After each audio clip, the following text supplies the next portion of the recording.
In 1862, the Port of London handled more cargo than any place on earth. Half the goods moving across the globe passed through its docks, and the men who worked those docks lived in some of the darkest, most dangerous streets in the British Empire.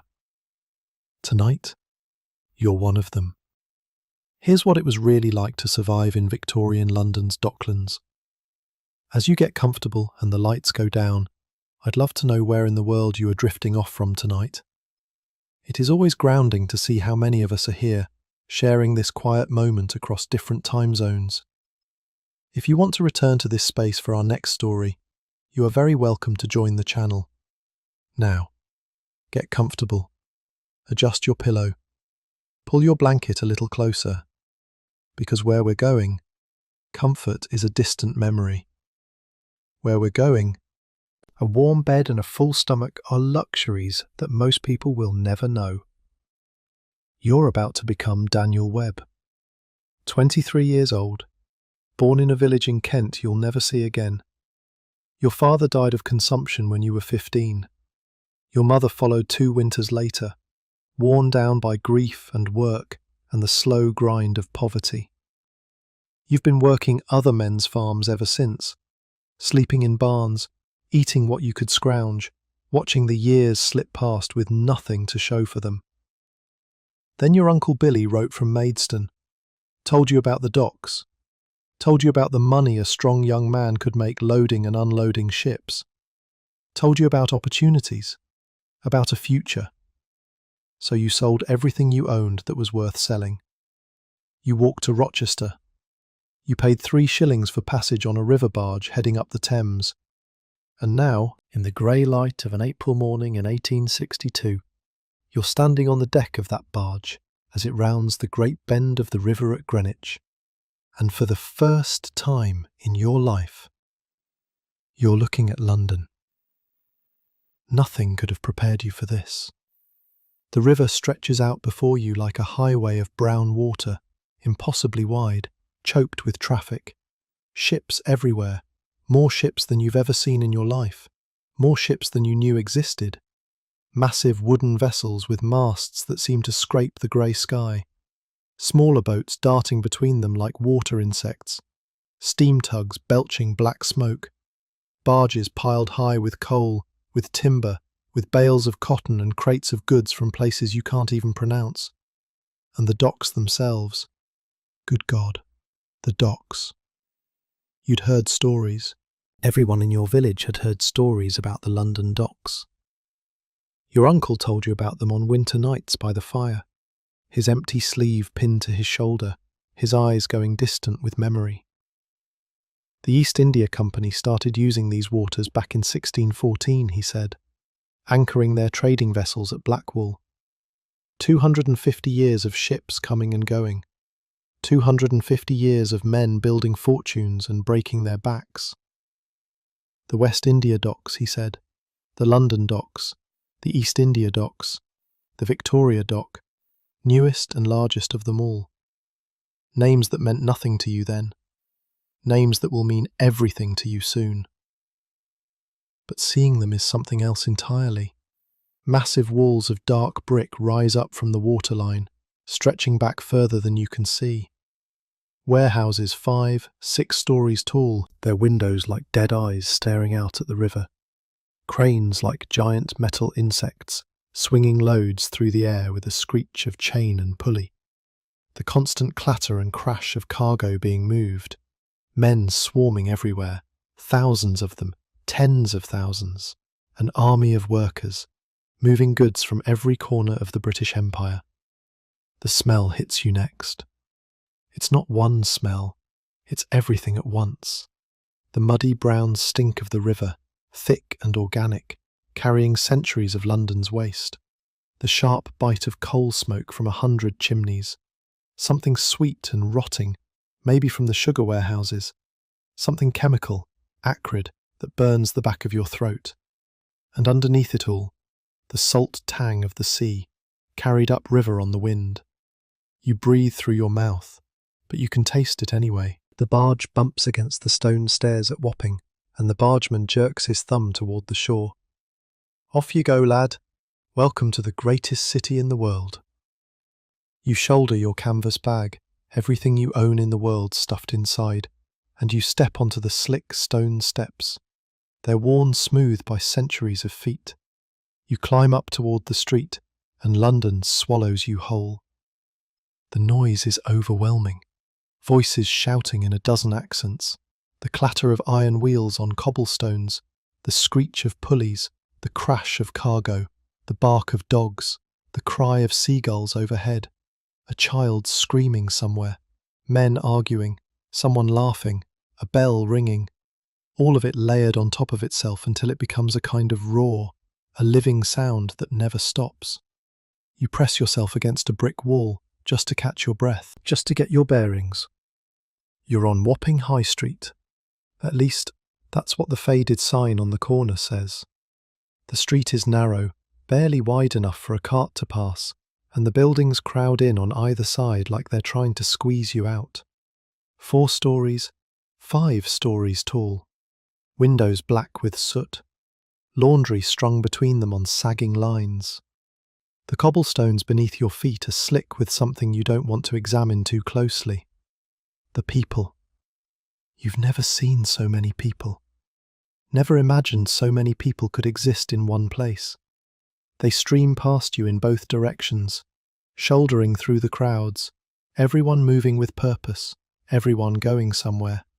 Sailors in striped shirts, dockers in flat caps and heavy boots, women in threadbare shawls carrying baskets, children darting between legs, a man pushing a handcart piled with fish, another leading a donkey loaded with sacks. Everyone looking straight ahead, no one making eye contact. You're invisible here. Just another body in the crowd. Just another young man come to the docks looking for work. You start walking. You don't know where you're going. You have a name, that's all. A name your uncle gave you before you left home. A man called Jeremiah Slade, who runs a lodging house in Shadwell. Your uncle worked the docks years ago, before he came back to Kent with one arm gone and stories he never finished telling. He said Jeremiah would look after you, set you right, give you a bed until you found your feet. So you're looking for Shadwell. You're looking for Jeremiah Slade. You stop a docker with arms like tree trunks and ask for directions. He looks at you like you've spoken Chinese. Shadwell? His accent is so thick you can barely understand him. Follow the wall east, past the London dock gates. You'll smell it before you see it. He laughs at his own joke and walks on. Follow the wall east. You turn and walk alongside the massive brick wall of the London docks. It's higher than a house, topped with broken glass set in mortar to keep out thieves. Every few hundred yards there's a gate, guarded by men in uniforms who eye everyone who passes. Through the gaps you can see glimpses of the docks inside. Mountains of cargo, forests of masts, a whole world hidden behind those walls. A world of commerce and labour that moves the machinery of empire. Your uncle told you about these walls. He said they were built to stop the theft that once plagued the docks. Before the walls went up, he said, half the cargo coming into London disappeared before it could be counted. Smugglers and thieves worked day and night, in league with corrupt officials and crooked merchants. The West India Dock Company finally built their fortress in 1802, and the others followed. Walls within walls, guards within guards, order imposed on chaos. But the chaos didn't go away. It just moved outside the walls, into the streets you're walking now. The streets get narrower as you walk, the buildings get older, the crowd gets rougher. You pass a pub called the Town of Ramsgate, packed with sailors even though it's barely noon. Through the open door, you catch the smell of beer and tobacco and unwashed bodies. Someone's singing, someone else is arguing. A woman with painted lips leans in the doorway and watches you pass with dead eyes. Keep walking. You pass a chandler's shop, its windows stuffed with rope and canvas and lanterns. A pawnbroker, with a faded sign showing 3 golden bulls. A cook shop, with steam rising from iron pots in the window, the smell of boiled meat making your stomach clench with hunger. You haven't eaten since yesterday, but you only have a few coins in your pocket. You can't waste them on food, not yet. You cross a bridge over a narrow dock inlet, the water below black and still and coated with a film of oil. Dead things float in it. You don't look too closely. And then you're in Shadwell. You know it immediately, not because of any sign, but because the air changes, gets thicker somehow. The buildings press closer, the streets twist and turn, branching off into narrow alleys and dark courts that seem to lead nowhere. The people here move differently, slower, watching. This is Sailor Town.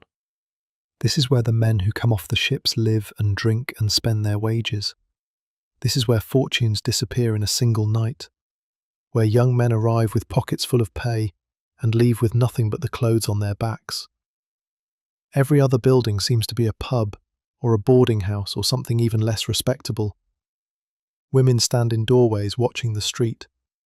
Men gather in small groups on corners, doing nothing you can see, but everything you can imagine. Your uncle told you about Shadwell, about Limehouse just to the east, about the whole stretch of riverside parishes where sailors and dockers and men without trades have lived for centuries. He told you about the criminal gangs, the press gangs that used to drag drunk men off to the Navy, the thieves and con men who prey on anyone with money. He told you to be careful. You're being careful. But careful doesn't count for much in a place like this. This is not a place for strangers. You feel eyes on you. From windows, from doorways, from men leaning against walls with nothing apparent to do but wait. You keep your hand on the strap of your bag and walk faster. Jeremiah Slade's lodging house, your uncle said, is on a street called Butcher Row, near the old stairs that lead down to the river. You ask a woman selling apples from a basket where you might find it. She squints at you, calculating. Slade's place? That's down by the water. Take the next left, then right at the dead dog. You'll know it when you see it. You take the next left. The street narrows to barely wider than your shoulders. The buildings lean toward each other overhead until barely any light reaches the cobblestones below. The smell here is different. Human. Close. The stink of too many bodies packed into too little space. The sour reek of gin. The sharp ammonia of urine from the gutter that runs down the middle of the street. You're in the courts now. The places respectable people never go. A man emerges from a doorway ahead of you and blocks your path. He's missing most of his teeth, and what remains are brown. His coat is held together with string. His eyes are yellow and calculating. Lost, are we? Your heart hammers in your chest. Looking for Jeremiah Slade. I was told his house is down here. The man studies you, studies your bag, measures you up. You're young, but you've worked farms all your life. You're not small, not weak. Maybe he decides you're not worth the trouble. Maybe he decides you're telling the truth. Slade's place is 3 doors down, the one with the blue door. Tell him Mickey Farrell sent you. He steps aside, still watching. Welcome to Shadwell, country boy. You walk past him without looking back. 3 doors down, a blue door, faded almost to grey, hanging slightly crooked in its frame. Above it, a hand-painted sign that reads, Lodgings, respectable persons only, in letters so faded you can barely make them out. You knock. Nothing happens. You knock again, harder. Footsteps inside, slow and heavy, the scrape of a bolt being drawn back. The door opens a crack, and a single eye peers out at you from the darkness. What do you want? I'm looking for Mr. Jeremiah Slade. My name's Daniel Webb. My uncle Billy Webb said you might have a bed. The eye narrows. Billy Webb from Maidstone. That's him, sir. A long pause. Then the door opens wider, revealing a man in his 50s, heavy-set, with grey whiskers and suspicious eyes. He looks you up and down, studies your bag, studies your face. "Billy's nephew, eh? He wrote me you might be coming. Come in then, before you let all the warm air out." You step inside and the door closes behind you. The hallway is dark and narrow, lit by a single candle in a holder on the wall. The wallpaper is peeling. The floorboards creak beneath your feet. Somewhere deeper in the house you can hear voices, men's voices, low and murmuring. Jeremiah Slade leads you down the hall and into a small back room that serves as his office. A desk covered in papers, a single chair, a fire dying in the grate. He gestures for you to sit on a wooden stool in the corner. "So, you've come to work the docks, have you?" "Yes, sir." He grunts, leans back in his chair, studies you with eyes that have seen 1,000 young men just like you walk through that blue door. "You know how the docks work, boy?" "I know they hire men to load and unload ships. I know it's hard work, but it pays fair." Slade laughs. It's not a pleasant sound. "Pays fair, that's rich." He leans forward. "Let me tell you how the docks really work, country boy, because your uncle clearly didn't tell you enough." He lights a pipe with a match, puffing until it catches, filling the small room with bitter smoke. "There's two kinds of men who work the docks, permanent and casual. The permanents, they've got it made. Steady work, steady pay. They're the ones who've been here for years, decades. They know the foreman, they know the contractors. They're in, and they're not making room for the likes of you." He points at you with the stem of his pipe. You're casual, which means every morning you're going to join the crush at the dock gates. Thousands of men, all fighting for work. The foreman comes out and he picks who he wants. If you get picked, you work. If you don't, you go home empty-handed. And most days, you don't get picked. Your stomach sinks. "How do I get picked?" Slade shrugs. "That's the question, isn't it? Some men have arrangements with the foreman, payments, understandings. Some men have friends who put in a word. Some men are just big enough and strong enough that the foreman can't ignore them. And some men," he pauses, "some men have been standing at those gates for years and never get picked twice in a week. So what do I do? Tomorrow morning, 4 o'clock, you go to the gates of the Victoria Dock. That's the newest, the biggest, always needs men. You stand on the stones with everyone else, you make yourself seen, and you pray." He stands up, signalling the conversation is over. "Bed's 2 shillings a week, in advance. That gets you a mattress in the common room, 1 meal a day, and use of the privy out back. No women, no fighting, no gin in the house. You want that, you find it elsewhere. Questions?" You have 1,000 questions, but you only ask one. "Is there food now? I haven't eaten since yesterday." Something softens in Slade's weathered face, just for a moment. "There's bread and drippings in the kitchen. Help yourself. Then get some sleep. You'll need it." He leads you back through the house to the kitchen, a cramped room with a black stove and a scarred wooden table. A loaf of bread sits on the table, half gone, alongside a pot of brownish drippings. You tear off a chunk of bread, smear it with the drippings and eat it so fast you barely taste it. Then another chunk, then another. Slade watches from the doorway. "Slow down, boy. Food's not going anywhere." But it might. In this place, everything might. That's the lesson you're already learning. When you've eaten enough to stop the shaking in your hands, Slade leads you up a narrow staircase to the common room. It's a long, low space under the eaves, lit by a single dirty window.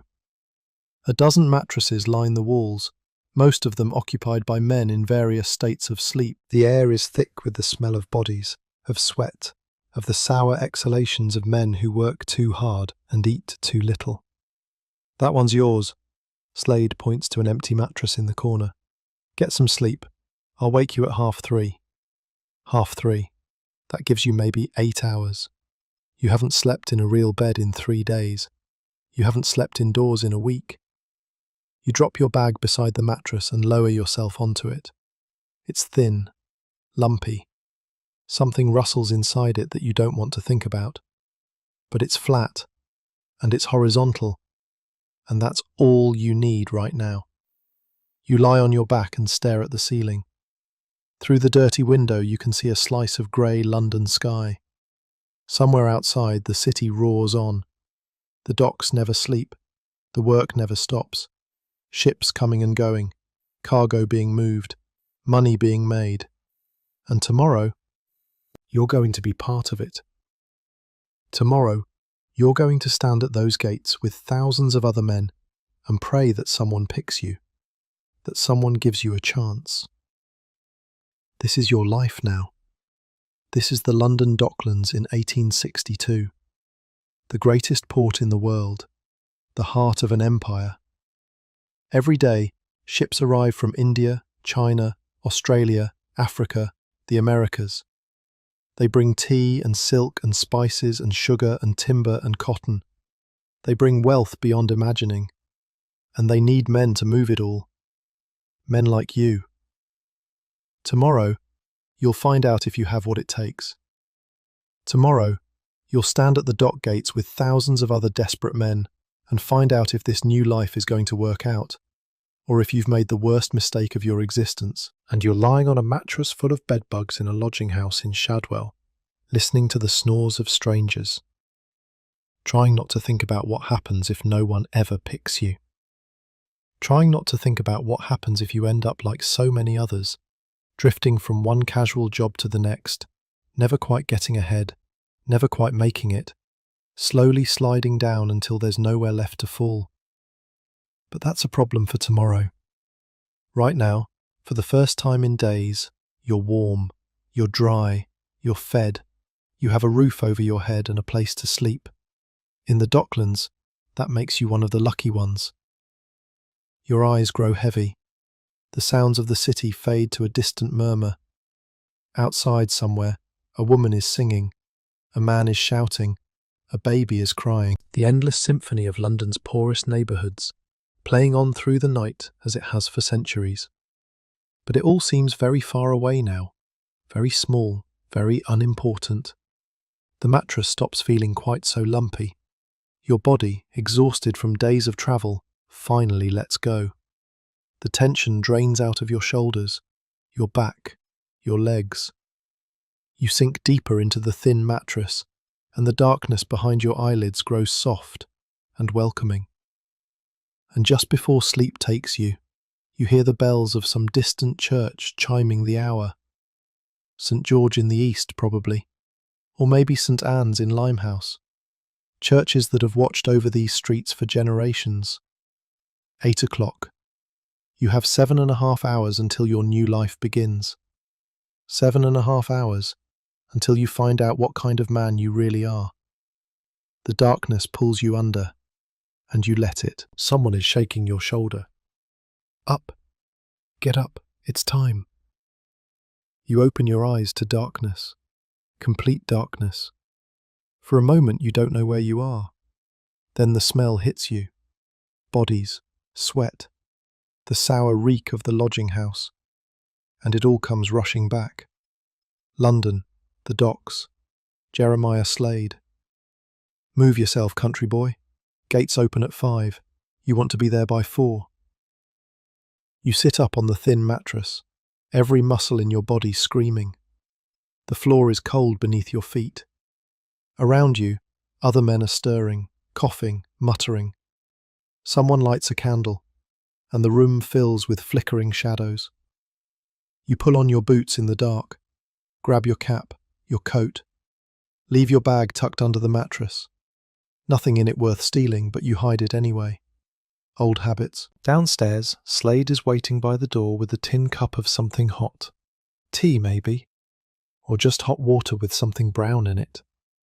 You drink it anyway, burning your tongue, grateful for the warmth spreading through your chest. Remember what I told you, Slade says.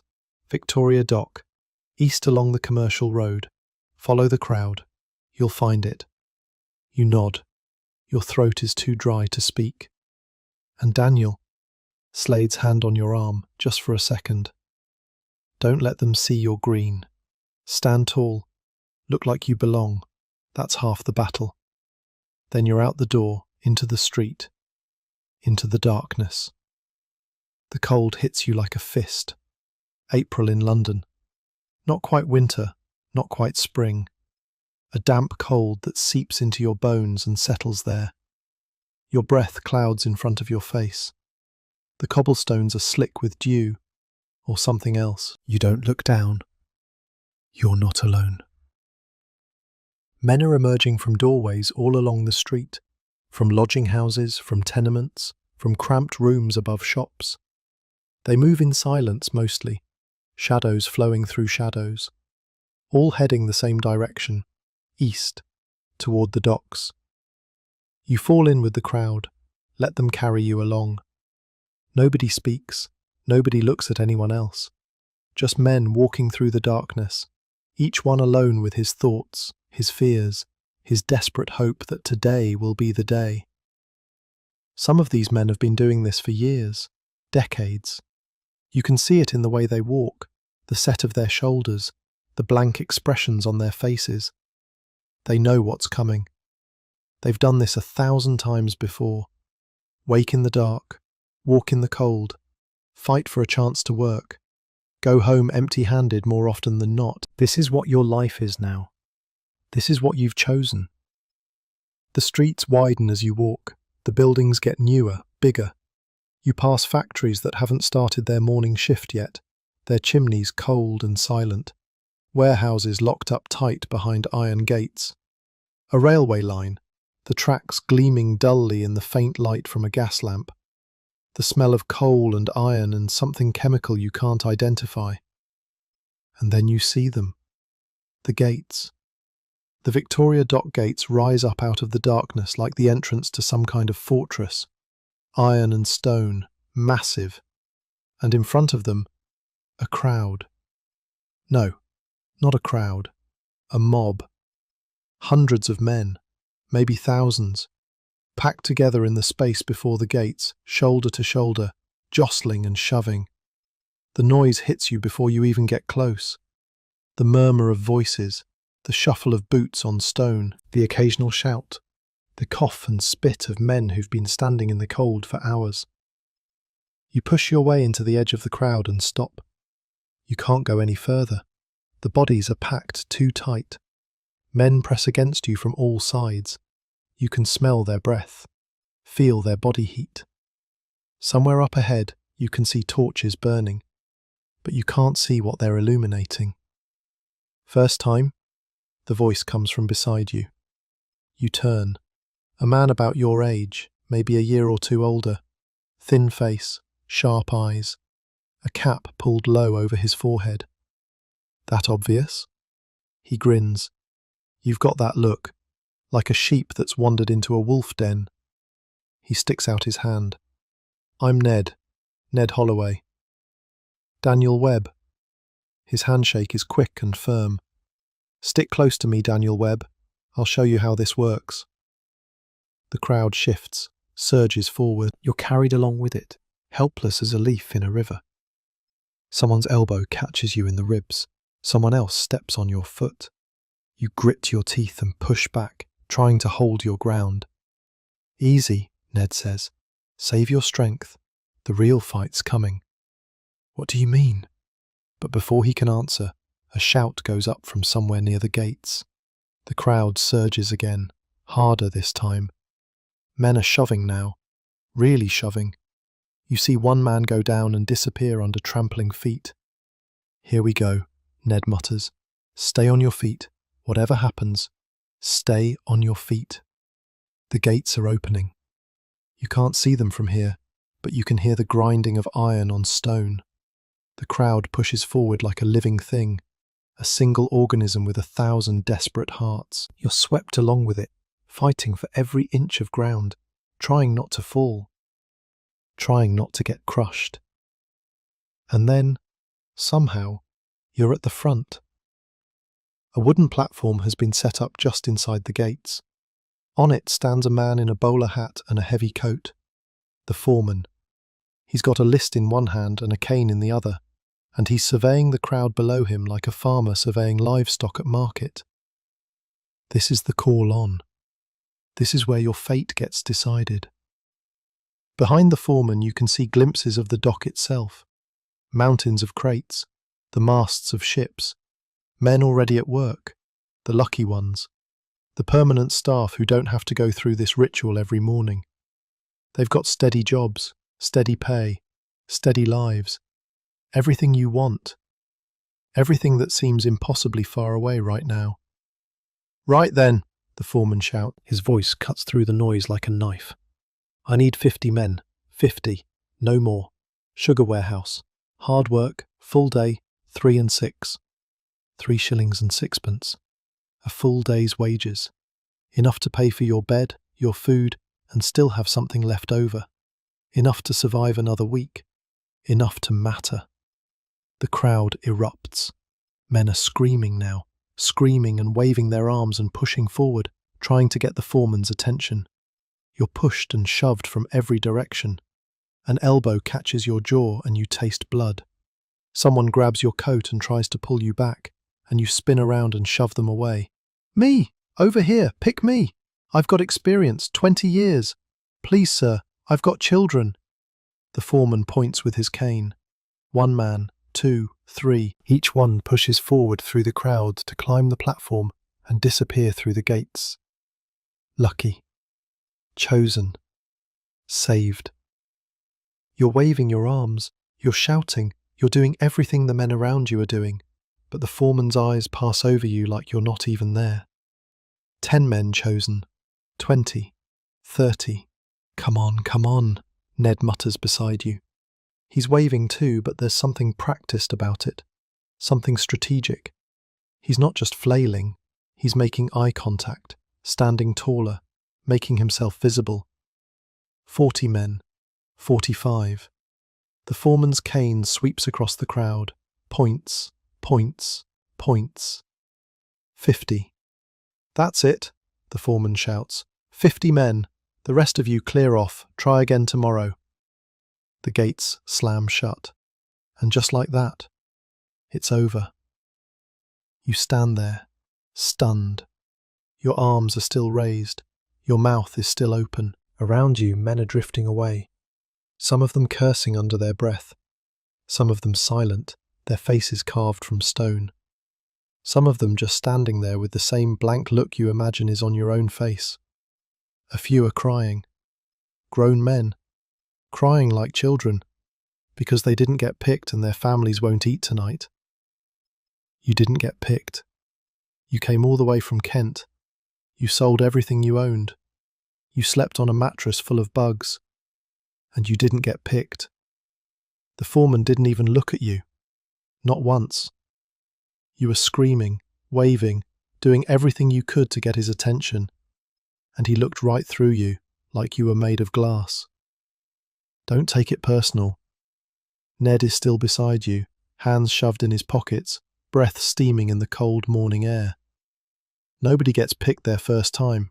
Well, almost nobody. The foremen have their favourites. Men they know. Men who pay them off. Men who've proved themselves. You're just a face in the crowd right now. One of thousands. So what do? You come back tomorrow. And the day after that. And the day after that. Eventually, someone notices you, or you get lucky, or, he shrugs, or you find another way. Another way? Ned's eyes slide sideways, checking who's listening. There's other gates, other docks. Some of them the foremen aren't so picky. Some of them you can get in if you know who to talk to. If you've got a few coins to spread around. He pauses. Or if you're willing to do the jobs nobody else wants. What kind of jobs? The dangerous ones, the dirty ones, the ones that pay well because half the men who do them end up dead or crippled. He sees the look on your face and laughs.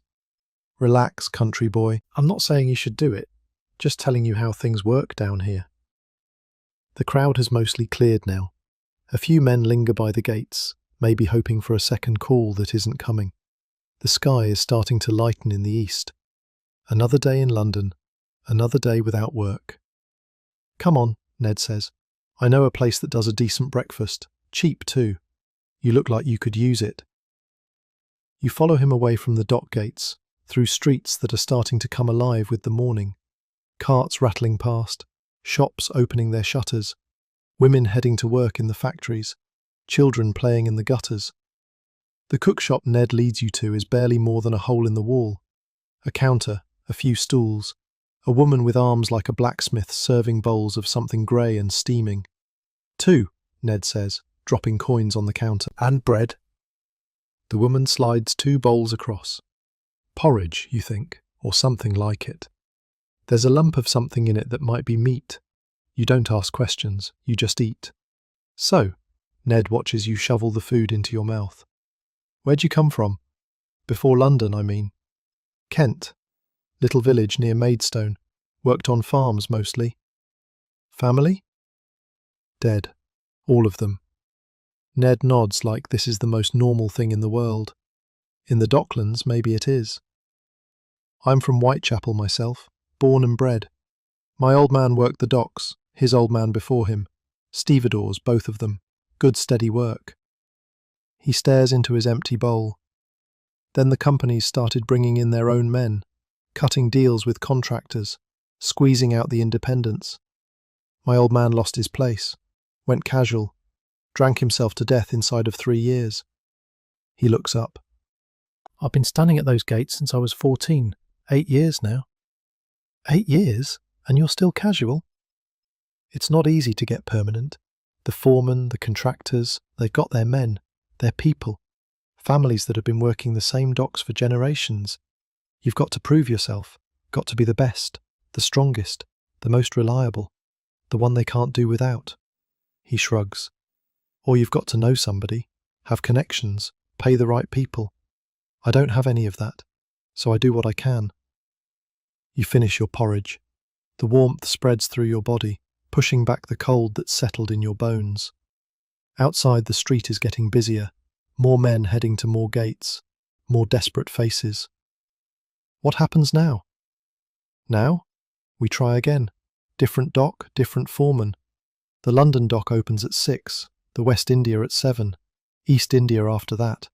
You make the rounds, you try your luck. Maybe you get picked somewhere. Maybe you don't. Ned stands up, stretches, cracks his knuckles. "That's the game, country boy. That's how it works down here. Some days you eat, some days you don't." You follow him back out into the streets. The sun is fully up now, pale and watery behind a layer of clouds. The docks are coming alive around you. You can hear the creak of cranes, the shouts of men, the splash and rumble of cargo being moved. Somewhere behind those walls, men are working, earning, living. And you're out here, on the wrong side of the gates, just another desperate man hoping for a chance. The London dock gates are less crowded than Victoria, but the scene is the same. A mob of men, a foreman on a platform, pointing, choosing, rejecting. You don't get picked. The West India dock, same story. 100 men fighting for 20 spots. The foreman's eyes passing over you like you're invisible. You don't get picked. By midday, you've tried 4 different docks. You've been shoved, elbowed, stepped on, and nearly trampled. Your throat is raw from shouting. Your arms are tired from waving, and you haven't earned a single penny. Ned finds you sitting on a pile of rope near the entrance to St. Catherine Dock, staring at nothing. "Bad day?" "I didn't get picked, not once." "Neither did I." He drops down beside you. "Welcome to the docks, Daniel Webb." You sit in silence for a while, watching the traffic flow past. Carts and wagons and men with handcarts, sailors heading to and from their ships, women selling food from baskets, children running errands, everyone moving, everyone busy, everyone except you. "What did you do?" you ask finally. When you first started, when nobody would pick you. Ned is quiet for a moment. I starved mostly. Begged when I had to. Stole when I got desperate enough. He sees the look on your face. Don't judge me, country boy. You haven't been hungry enough yet. Give it a week. There has to be another way. There's always another way. Just depends on what you're willing to do. He stands up, dusts off his trousers. Come on, I want to show you something. You follow him through a maze of streets, away from the docks, into the heart of Shadwell. The buildings here are older, darker. The alleys twist and turn until you've lost all sense of direction. You're completely in Ned's hands now. If he wanted to rob you, to kill you, there'd be nothing you could do about it. But he doesn't. He leads you to a small courtyard behind a pub called the White Swan. A group of men are gathered there, maybe a dozen of them. They look up as you approach, eyes wary. It's all right, Ned says. He's with me. The men relax. One of them, a big man with a scarred face and hands like shovels, steps forward. Who's this then? New arrival. Name's Daniel. He's looking for work. The big man looks you up and down, studies your hands, your shoulders, your eyes. Farm boy. Yes, sir. Strong? Strong enough? The big man grunts. We'll see about that. He turns to Ned. The Sally Ann's coming in tonight. Dutch cargo. They need men to unload. Usual terms. Ned nods. We'll be there. And just like that, you've got work. Not official work. Not the kind you get picked for at the dock gates. This is something else. Something that happens in the shadows, away from the foreman and the contractors and the company men. Don't ask too many questions, Ned tells you as you leave the courtyard. Just show up where they tell you, do what they say, and keep your mouth shut. The pay's good, better than the official rate, but if you get caught... He doesn't finish the sentence. You don't need him to. You're going to work tonight. You're going to earn money. You're going to survive. And if the price is doing something that isn't strictly legal, well, you haven't been hungry enough yet. But you're getting there. The sun is setting over the London docks, painting the sky in shades of orange and red. Somewhere, church bells are ringing. The end of another day, the beginning of another night. And somewhere out there, a ship called the Sally Ann is heading up the river, carrying cargo that needs unloading. Cargo that someone is willing to pay good money to move quickly and quietly, no questions asked. You should be scared. You probably are, somewhere deep down. But mostly what you feel is relief. You came to London looking for work, and tonight, one way or another, you're going to find it. Ned catches your eye and grins. Welcome to the docks, country boy. The real docks. Not the pretty version they put in the newspapers. You grin back. You can't help it. Thanks for showing me around. Don't thank me yet. Wait until you see what the work actually is. He claps you on the shoulder. Get some rest. Tonight's going to be a long one. You head back towards Slade's lodging house, walking through streets that are starting to feel almost familiar. The smell doesn't hit you quite as hard anymore. The noise doesn't seem quite as overwhelming. The crowds don't feel quite as suffocating. You're starting to belong here, starting to fit in, starting to become one of the thousands of men who live and work and struggle in the shadow of the great docks. One day down, a whole lifetime to go. But first, tonight. First, the Sally Ann. First, whatever comes next. You can't sleep. You lie on your mattress in Slade's lodging house, staring at the ceiling, listening to the snores and coughs of the men around you. Outside, the evening sounds of Shadwell drift through the grimy window. Voices, laughter, the distant clatter of a cart on cobblestones, a dog barking somewhere. In a few hours, you're going to do something illegal. You're not sure exactly what. Ned didn't say and you didn't ask.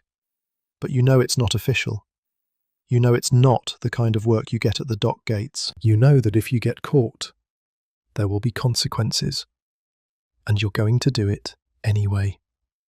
Because you didn't get picked today. Not at Victoria Dock. Not at London Dock. Not at West India or East India or St. Catherine. You stood in the cold for hours, screamed yourself hoarse, waved your arms until they ached, and nobody chose you. You've got maybe enough money left for 3 more days. 3 more days of bed and board at Slade's. After that, you're on the street, sleeping in doorways, begging for scraps, becoming one of those hollow-eyed men you saw shuffling through the alleys today. So yes, you're going to do something illegal tonight. You close your eyes and try to rest. The church bells wake you. 10 o'clock. Time to move. You pull on your boots as quietly as you can, grab your coat, creep down the stairs, avoiding the 3rd step from the bottom because you noticed this morning that it creaks. The front door is locked, but Slade showed you the trick to it. Lift and push. The bolt slides back with barely a whisper. And then you're out. Into the night. Into the fog. Because there is fog tonight. Thick grey fog rolling in off the river, swallowing the street lamps, turning everything soft and uncertain. You can barely see 10 feet in front of you. The world has shrunk to a small circle of damp cobblestones and swirling grey mist. This is the London you've heard about in stories. The London of Dickens and penny dreadfuls. Fog so thick you could lose yourself in it. Shadows that could hide anything. Anyone. You make your way toward the meeting point, a set of stairs leading down to the river near a pub called The Grapes in Limehouse. Ned gave you directions before you parted ways this afternoon. Left at the Chandlers, right at the Cooperage, straight on until you hit the water.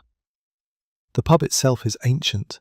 You can just make out its shape through the fog as you pass, narrow and crooked, leaning toward the river like it's trying to get a better view. It's been serving sailors and dockers since 1583, nearly 300 years.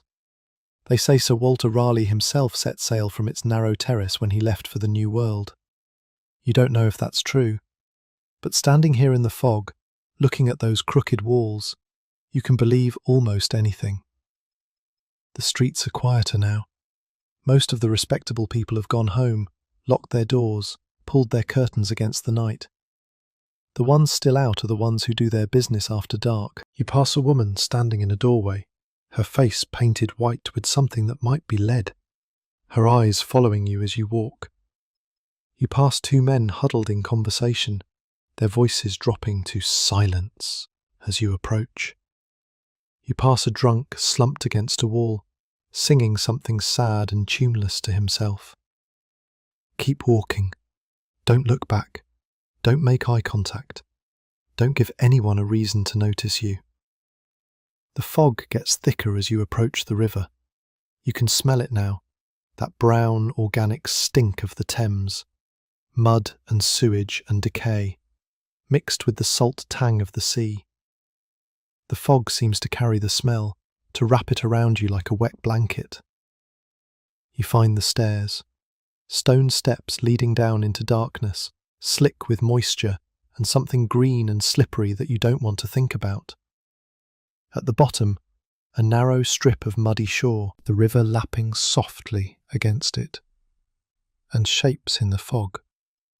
Men. Waiting. You're late. Ned's voice, coming from somewhere to your left. You turn toward it, and he emerges from the mist like a ghost. His face is serious now, no trace of the grin you saw earlier. I'm here. That's what matters. He gestures toward the other shapes in the fog. Come on, the boat's waiting. You follow him down to the water's edge, where a long, flat-bottomed boat is pulled up on the mud. A lighter, you think they call it, used for moving cargo from ships to shore. There are maybe a dozen men already aboard, sitting on the benches, their faces hidden in the darkness. You climb in, find a spot, sit down. Nobody speaks. The boat pushes off from the shore, 2 men at the oars, rowing with long, steady strokes. The fog closes in around you, and suddenly you can't see the shore anymore. Can't see anything except the men in the boat and the grey, swirling mist. You're on the Thames now, the great river that flows through the heart of London, carrying trade from every corner of the world. During the day, it's chaos. Ships and boats and barges, all fighting for space, all moving cargo, all making money. But at night, in the fog, it's something else entirely. Quiet, secret, dangerous. The water is black beneath you, absolutely black, like liquid coal. You can't see the bottom, can't even see the surface properly, just shapes and ripples in the darkness, the occasional gleam of reflected light from somewhere far away. The river stinks, even worse than during the day somehow. The fog traps the smell, holds it close. Human waste, dead things, the accumulated filth of 1 million people, all flowing downstream toward the sea. You breathe through your mouth and try not to think about it. The oars dip and pull, dip and pull. The boat glides through the water, heading downstream toward the open docks. First time? The voice comes from beside you. Not Ned, someone else. An older man with a weathered face and hands like gnarled roots. He's missing 2 fingers on his left hand, you notice. Old injury, probably from a cargo hook or a snapping rope. Yes. Thought so. You've got the look. He spits over the side of the boat. Don't worry, it's simple work. Just do what you're told and keep your mouth shut.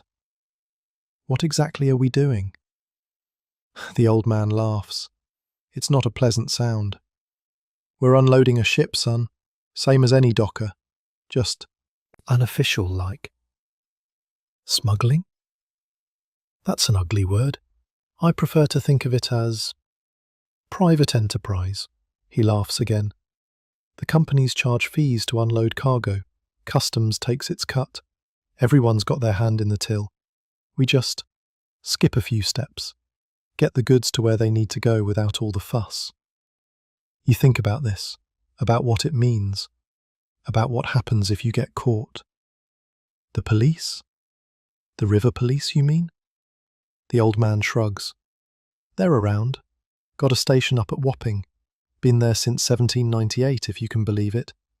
Oldest police force in the country, some say. He scratches his chin. But they can't be everywhere.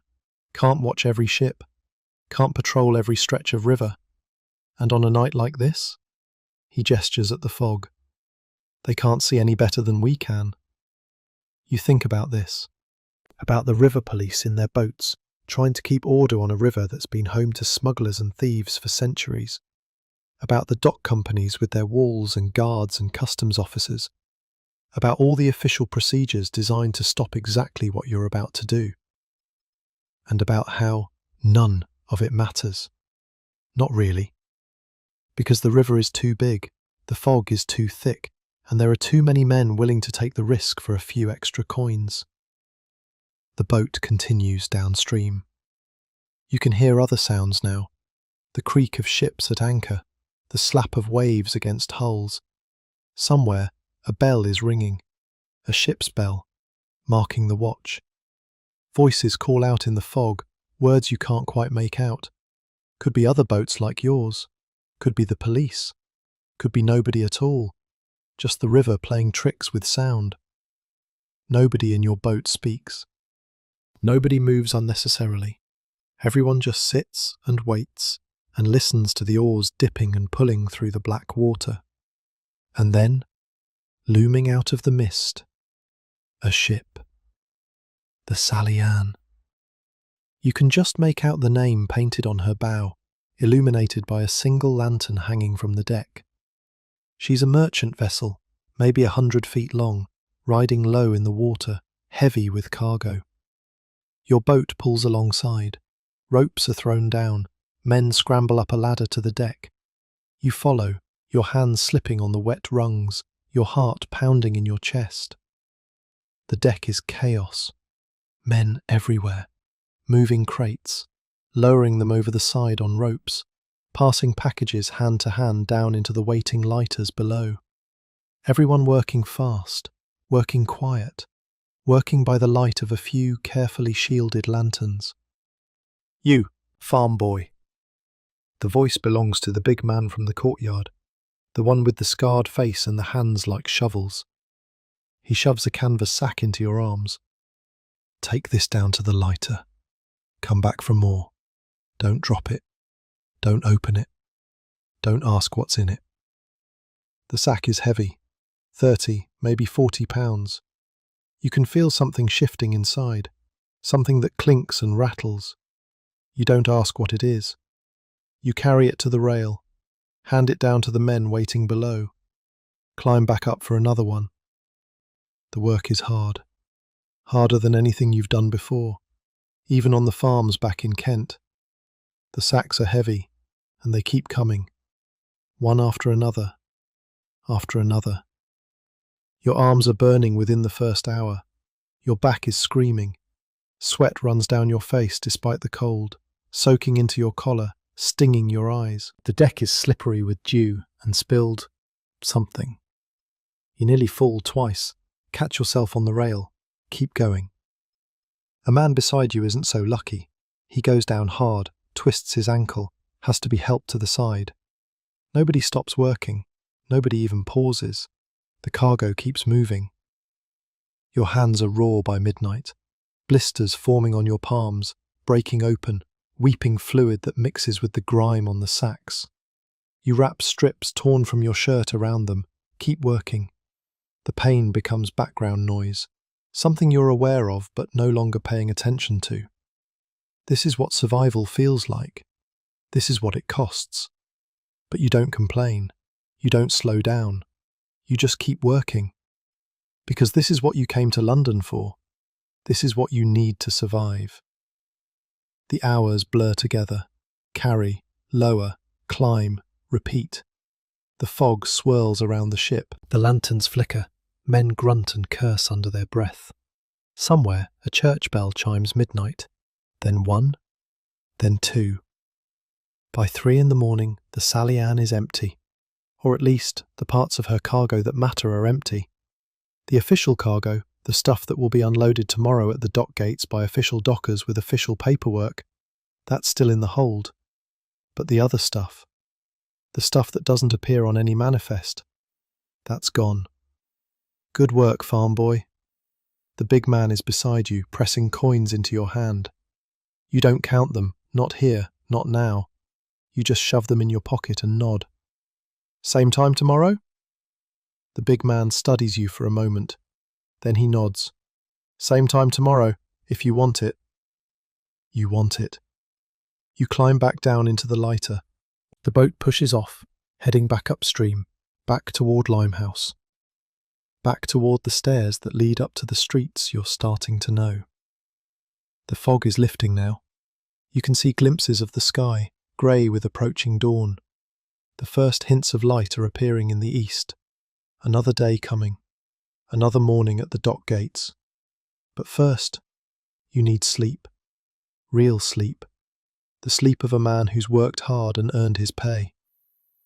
Ned drops down beside you on the bench. He looks as tired as you feel. So, what do you think? You think about the heavy sacks, the secret cargo, the coins in your pocket, the risk. I think I'll be back tomorrow night. Ned grins. Knew you would be. You've got that look. What look? The hungry look. The look of a man who's willing to do what needs to be done. He leans back, closes his eyes. That's the look you need in this place, Daniel Webb. That's the look that keeps you alive. The boat glides through the water. The oars dip and pull. The city begins to wake around you, smoke rising from chimneys, lights appearing in windows, the great machinery of London grinding into motion for another day. Factory whistles beginning to sound in the distance, the first carts rattling over cobblestones somewhere out of sight. You reach into your pocket and feel the coins there. You don't count them yet, but you can tell by the weight that it's more than you would have earned in a day at the dock gates, more than you would have earned in 2 days maybe 3. 5 shillings. That's what they paid you, for one night's work. More than double what the official rate would have been, more than enough to cover your bed and board for the rest of the week, with money left over. And all you had to do was ask no questions. All you had to do was carry sacks in the dark and pretend you didn't notice that nobody was keeping records. Nobody was counting. Nobody was paying taxes or customs or fees. The boat reaches the shore. You climb out, your legs unsteady, your body aching in places you didn't know could ache. The mud sucks at your boots as you make your way to the stairs, each step an effort of will. At the top, you pause, look back. The lighter is already pushing off again, heading back out into the river, back toward whatever other business waits in the fog. This is your life now. The official docks by day, where you fight for a chance to be chosen. The shadow docks by night, where you do the work that nobody talks about. It's not what you imagined when you left Kent. It's not what your uncle described in his letters. But it's real. It's honest in its own crooked way. And it's keeping you alive.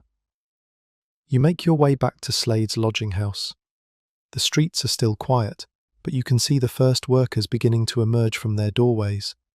Men heading to factories, women heading to markets. The endless cycle of labour that powers the greatest city in the world. You slip in through the front door. Lift and push, just like Slade showed you. Up the creaking stairs, into the common room where men are still sleeping, still snoring, still lost in whatever dreams poverty allows them. You pull off your boots, lie down on your mattress, close your eyes. You've got maybe 2 hours before Slade wakes everyone for the morning call. 2 hours to rest, 2 hours to recover, and then you'll be back at the dock gates, waving and shouting with everyone else, pretending you're just another desperate man looking for honest work. But you'll have coins in your pocket. You'll have food in your belly. You'll have the knowledge that no matter what happens at the gates, you've got another option waiting for you when the sun goes down. The shadow economy, the second docks, the work that happens in the fog, on the river, in the dark. It's not legal. It's not safe. It's not the life you planned. But it's a life. And right now, that's enough. You sleep, and somewhere out on the Thames, the Sally Ann rocks gently at her anchor, her holds mysteriously lighter than they were the night before. By the time the official dockers arrive to unload her this afternoon, nobody will suspect a thing. That's how it works in the Docklands. That's how it's always worked. The companies have their rules, their walls, their guards, their official procedures, and the men who live in the shadows have their own rules, their own procedures, their own ways of getting by. You're one of them now, for better or worse. One of the shadow men, one of the survivors. Weeks pass. You fall into a rhythm, a pattern, a way of living that would have seemed impossible back in Kent, but feels almost normal now.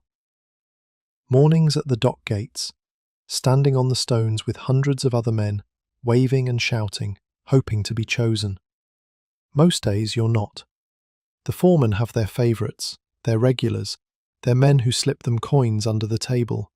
You're still new, still invisible, but it doesn't matter like it used to. Because nights, you work the river. The Sally Ann was just the beginning. There are other ships, other cargoes, other men who need strong backs and closed mouths. You've become one of the regulars now, one of the shadow men that the big scarred fellow calls on when there's work to be done. The money's good, better than good. You've paid off your debt to Slade. You've got new boots, proper ones that don't let in the rain. You've even started putting coins aside, hiding them in a loose brick behind your mattress. A nest egg, a safety net, something to fall back on if everything goes wrong. And everything could go wrong. You know that. Every night on the river is a risk. The river police are out there, patrolling in their boats, looking for men like you. One wrong move, one unlucky break, and you could end up in prison, or worse. But for now, you're surviving. More than surviving. You're starting to live. It's a Sunday afternoon in late May when Ned suggests the walk. You've been here, 6 weeks now? 7? He's sitting across from you in the common room at Slade's, picking at a bowl of cold stew.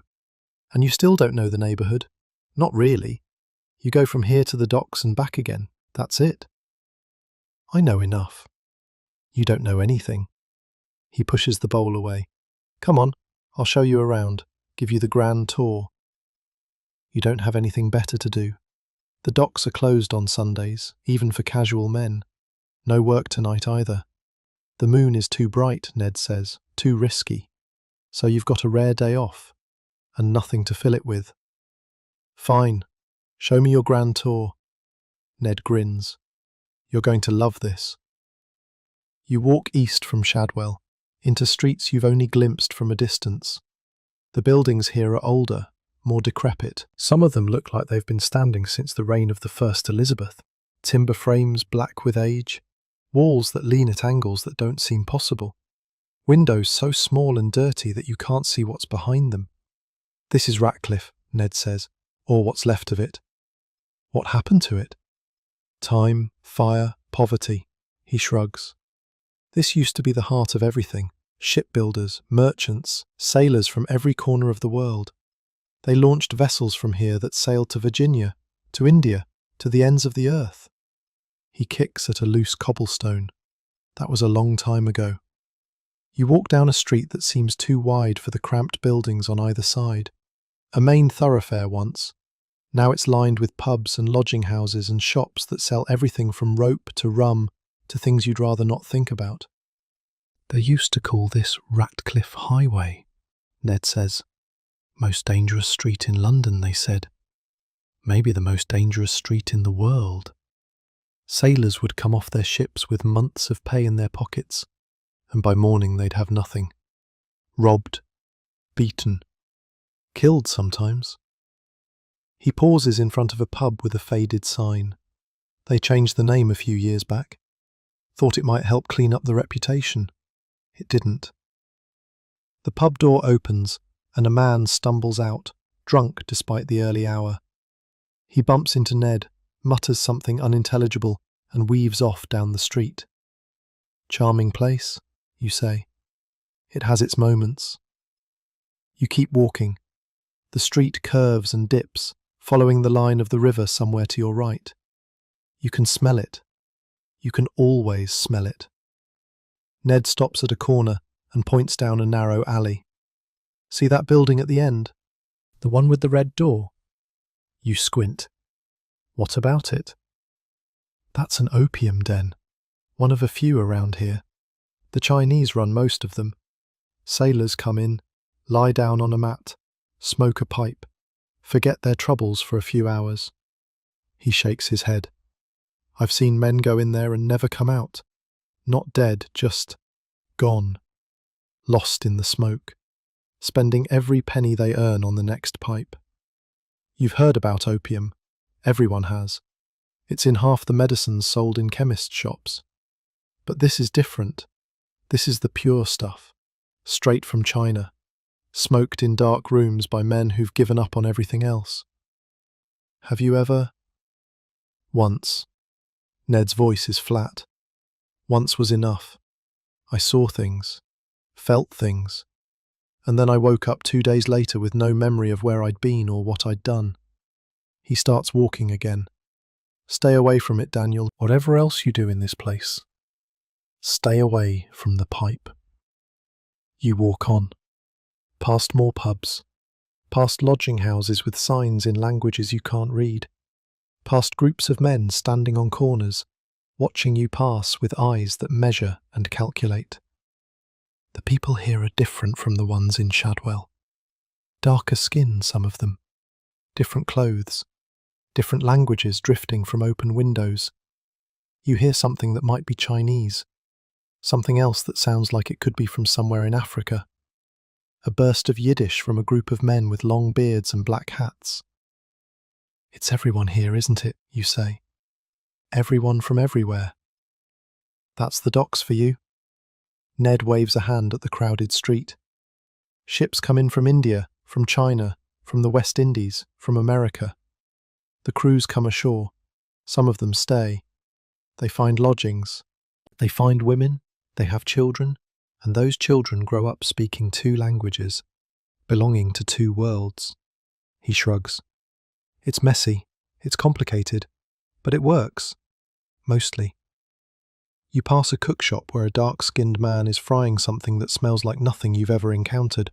Spices you can't name, meat you can't identify. A queue of sailors waiting for their portion, coins ready in their hands. Lascar, Ned says, nodding toward the cook. Indian sailor. Thousands of them work the ships coming from the east.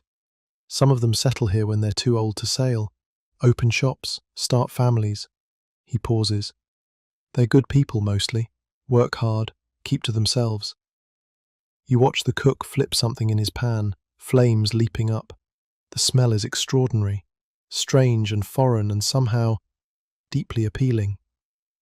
Mostly? There's tension, always tension. The Irish came over during the famine, thousands of them, and the locals didn't like it.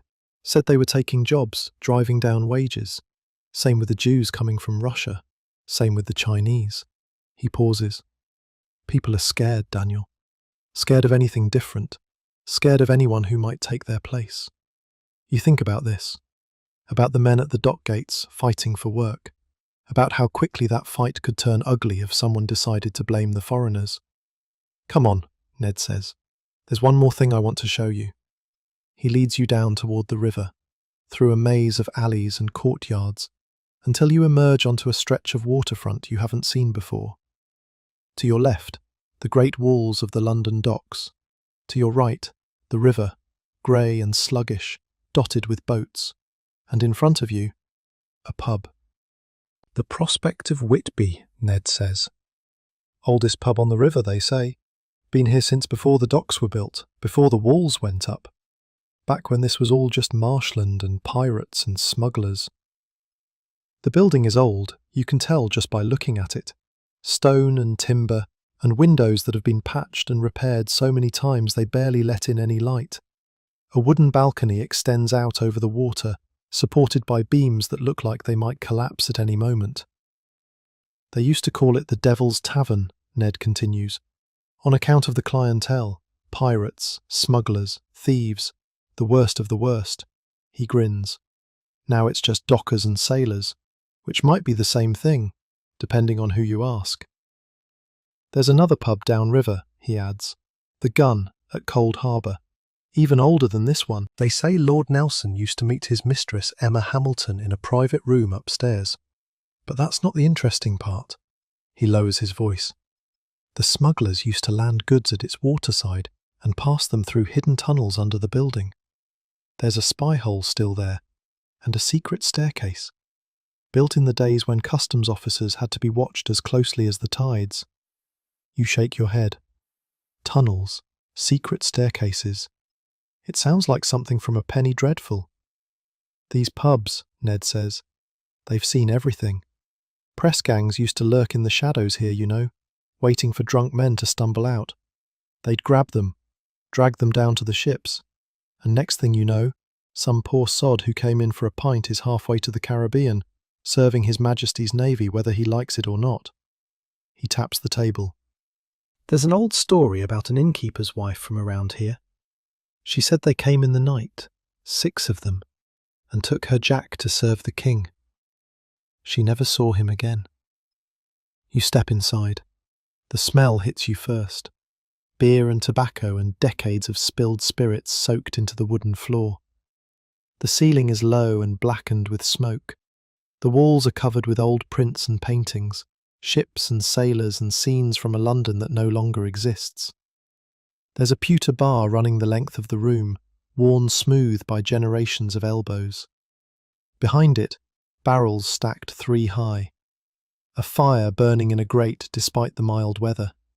Men hunched over tables, speaking in low voices, glancing up as you enter and then looking away. This place has seen things. You can feel it in the walls, in the floorboards that creak beneath your feet, in the way the light comes through those ancient windows, soft and golden, and sad. Ned orders 2 mugs of ale and leads you to a table by the window. Through the grimy glass, you can see the river. A ship is passing, its sails furled, being towed upstream by a steam tug. Beyond it, the forest of masts that marks the Pool of London. Hundreds of ships, maybe thousands, all waiting their turn at the docks. Just down there, Ned says, pointing toward the water. That's where they used to hang the pirates. What? Execution dock. Right there on the shore. They'd bring them down from Newgate prison, parade them through the streets, and string them up on the gallows. Leave the bodies hanging until the tide had washed over them 3 times. He takes a long drink of his ale. Captain Kidd was hanged there, back in 1701. They say the rope broke the first time, had to do it twice. You stare out the window, try to imagine it, the crowds, the gallows, the body swinging in the wind while the river rose and fell around it. That's not the worst of it, Ned says. After, they take the body and coat it in tar, put it in a metal cage and hang it up at Tilbury Point, leave it there for years as a warning to other pirates. He shrugs. Different times, but not that different really. The violence is still here, the desperation, the men who'll do anything to survive. The only difference is that now they hang you in private, behind prison walls, instead of putting on a show for the crowd. You drink your ale in silence, watching the river traffic pass. Why are you showing me all this? You ask finally.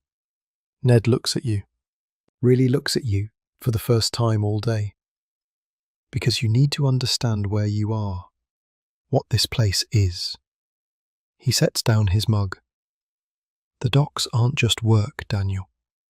They're not just ships and cargo and money. They're a world. A whole world, separate from everything else, with its own rules, its own history, its own ghosts. He leans forward. You can survive here. Plenty of men do. But you have to know what you're dealing with. You have to understand that everything you see has layers. That bloke selling fish from a cart? He might be running messages for a gang. That woman in the doorway? She might know more about what's happening in these streets than any police inspector. That old man begging on the corner? He might have sailed around the world twice before you were born. You think about this. About all the people you've passed without seeing. All the stories you've walked past without knowing. And what about you, you ask?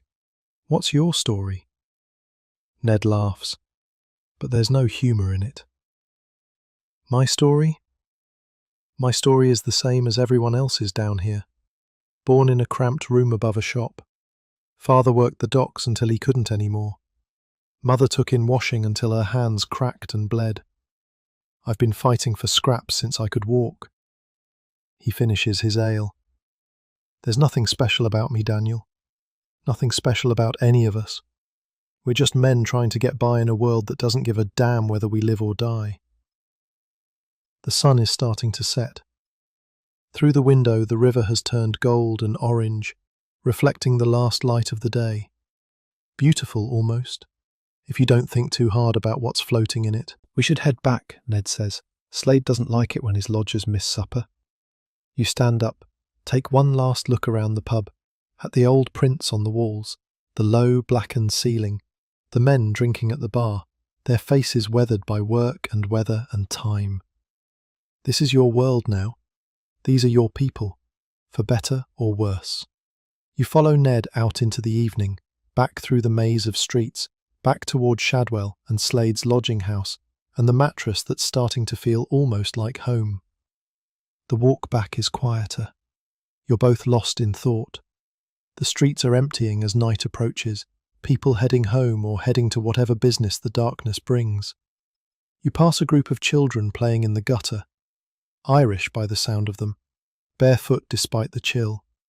Their laughter echoes off the brick walls. You pass an old woman sitting in a doorway selling oranges from a basket.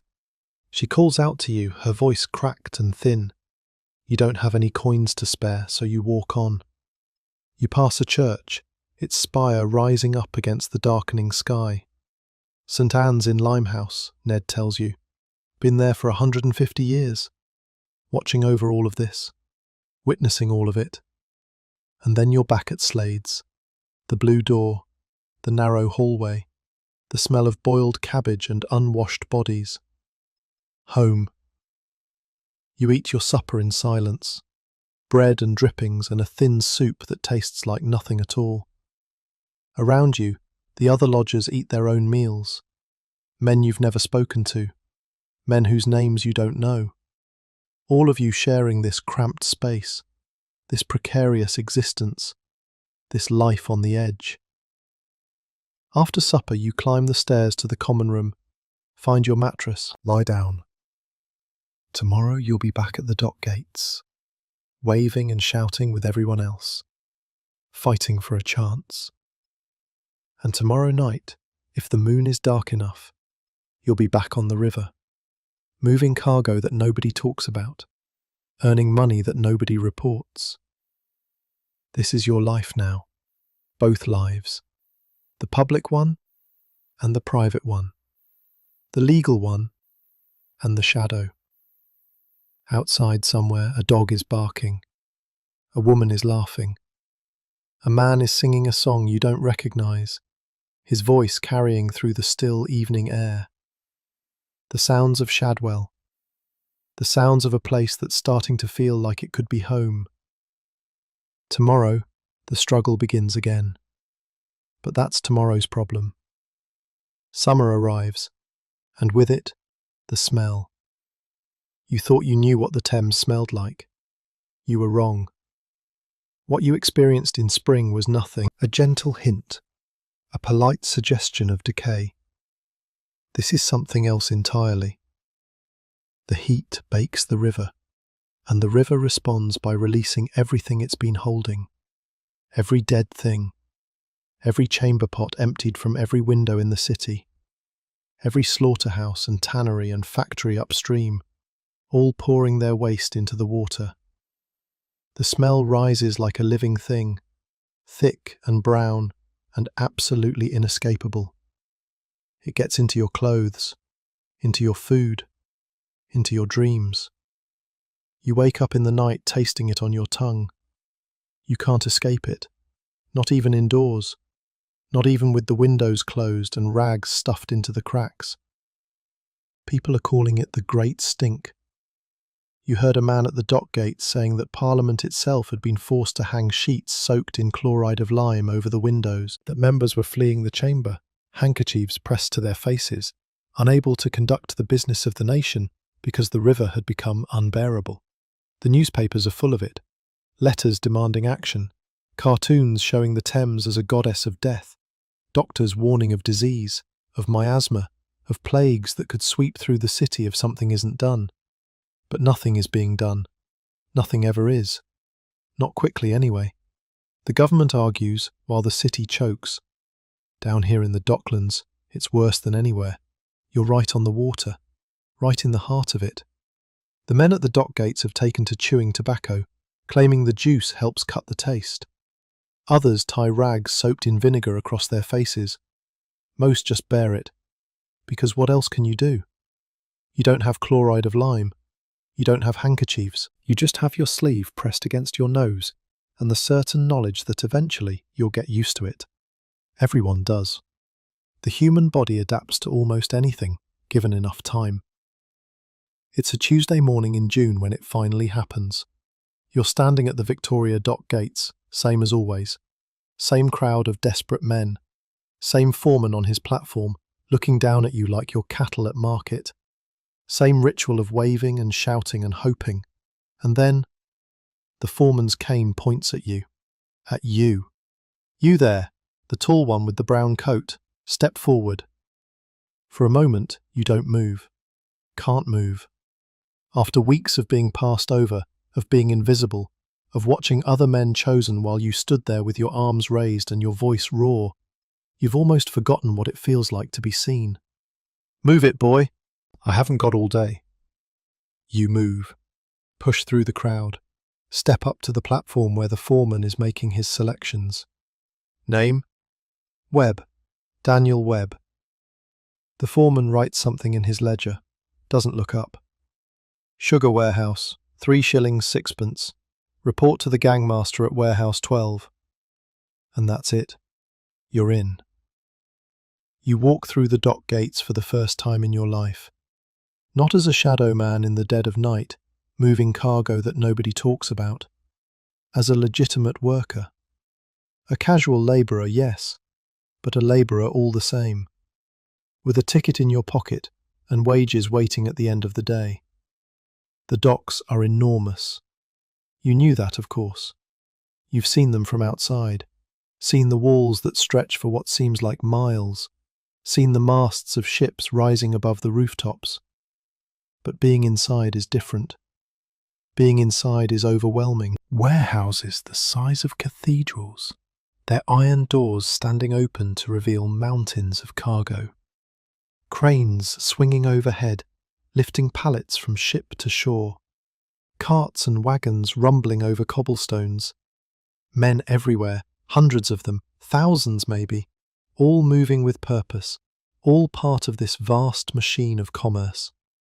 The walls around you are 20 feet high at least.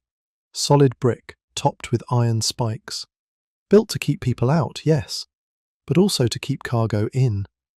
Before these walls went up, back at the start of the century, the theft was so bad that ships could lose half their cargo between the river and the warehouse. Night plunderers, they called them. River pirates. Men who'd row out in the darkness and strip a ship clean before morning. The walls put a stop to that. Mostly. The official theft, anyway. What happens on the river at night, in the fog, with men like you involved? That's a different matter entirely. But you don't think about that now.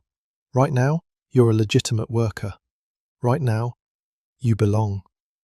You find Warehouse 12, a brick building 5 stories tall, with barred windows and a smell that hits you before you even reach the door. Sweet, cloying, almost sickening in its intensity. Sugar. The gangmaster is a short, thick man with a face like a clenched fist. He looks at your ticket, grunts, and points toward a group of men gathered near a pile of barrels. You're with them. Hogsheads from the hold to the warehouse. Don't drop anything. Don't steal anything. Don't talk unless you're spoken to. You join the group. There are maybe 20 men, all casual labourers like yourself. You recognise a few faces from the gates, but nobody you know well enough to speak to. Everyone keeps their eyes down, their mouths shut.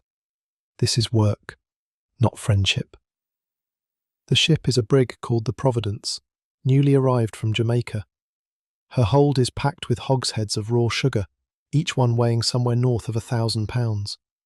Your job is to help roll them off the ship, onto the dock, and into the warehouse for storage. It sounds simple. It's not. The hogsheads are massive wooden barrels, taller than you are, held together with iron hoops that cut into your hands if you grip them wrong. Rolling them requires coordination, strength, and a kind of instinct for how the weight will shift as it moves. Get it wrong, and you could lose a finger. Get it really wrong, and you could lose your life. Watch the edges, one of the older men tells you. They'll roll right over you if you let them. Seen it happen. Not pretty. You don't let it happen. You watch, you learn. You roll the hogsheads alongside the other men, feeling the weight of them, the way they want to tip and spin, the way you have to lean into them, use your whole body to keep them moving straight. By noon, you're soaked with sweat. Your arms are shaking. Your hands are bleeding from a dozen small cuts. But you're still standing, still working, still earning. The gangmaster calls a halt for dinner, half an hour to eat, to rest, to gulp down water from a shared bucket. You sit on a coil of rope and unwrap the bread and cheese you brought from Slade's. It's not ever eaten. Around you, the other men are doing the same, eating, drinking, talking in low voices about wages and weather and women. One of them, a man with a thick Irish accent, is complaining about the foremen who hire their own relatives instead of the best workers. Another is telling a story about a fight that broke out at the West India docks last week, 2 men arguing over a stolen meal. You listen. You don't contribute. You're still the new man here, still earning your place. After dinner, the work continues. More hogsheads, more rolling, more bleeding hands and aching muscles. The sugar smell gets into everything, into your clothes, into your hair, into your skin. You'll be tasting it for days. But you're earning 3 shillings 6pence for a day's work, honest work, legal work, the kind of work you came to London to find. The whistle blows at 6, end of the day. The gangmaster checks off names in his ledger, hands out tickets that can be exchanged for pay at the dock office. You take yours, tuck it carefully into your pocket. Walk out through the gates with the other men, back into the streets of the city. And then, because this is the Docklands, and this is what men do here, you follow them to the pub.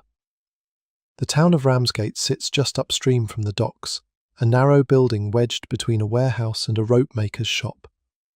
The sign above the door shows a ship in full sail, and beneath it, painted in faded letters, the claim that this establishment has been serving refreshments since the time of Charles II.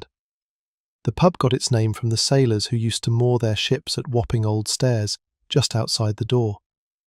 Men from Ramsgate, a port town on the Kent coast, they'd come ashore, walk straight into the nearest pub, and drink until their money ran out or their ship left, whichever came first.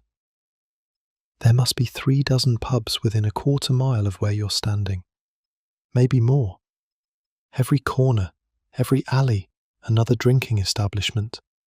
The George, the Ship and Whale, the Turk's Head, the King's Arms, all of them packed every night with men who've spent the day hauling and lifting and sweating.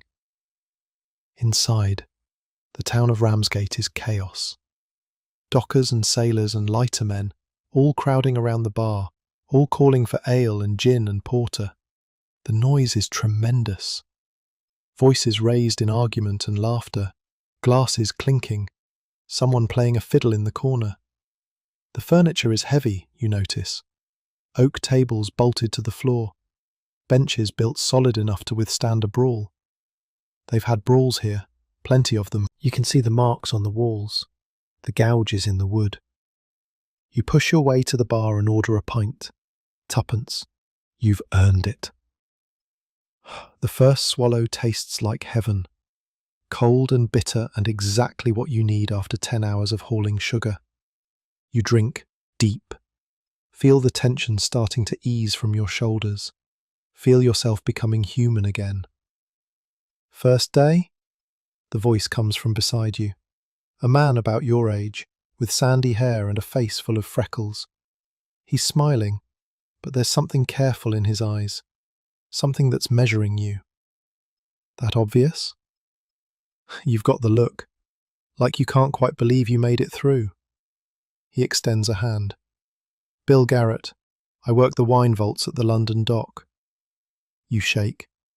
Daniel Webb, sugar warehouse. Today anyway. Sugar's brutal work. But at least you can breathe in there. The wine vaults, they keep sealed up tight. No air, no light, just thousands of barrels, and the smell of wine so strong it makes your head spin. He grins. Some days, I come out drunk without drinking a drop. You talk, you drink. Bill tells you about the wine vaults, about the millions of gallons stored beneath the London docks in cellars that stretch for acres.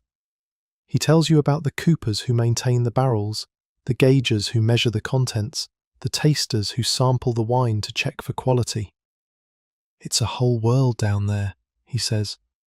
Most people in London have no idea it even exists.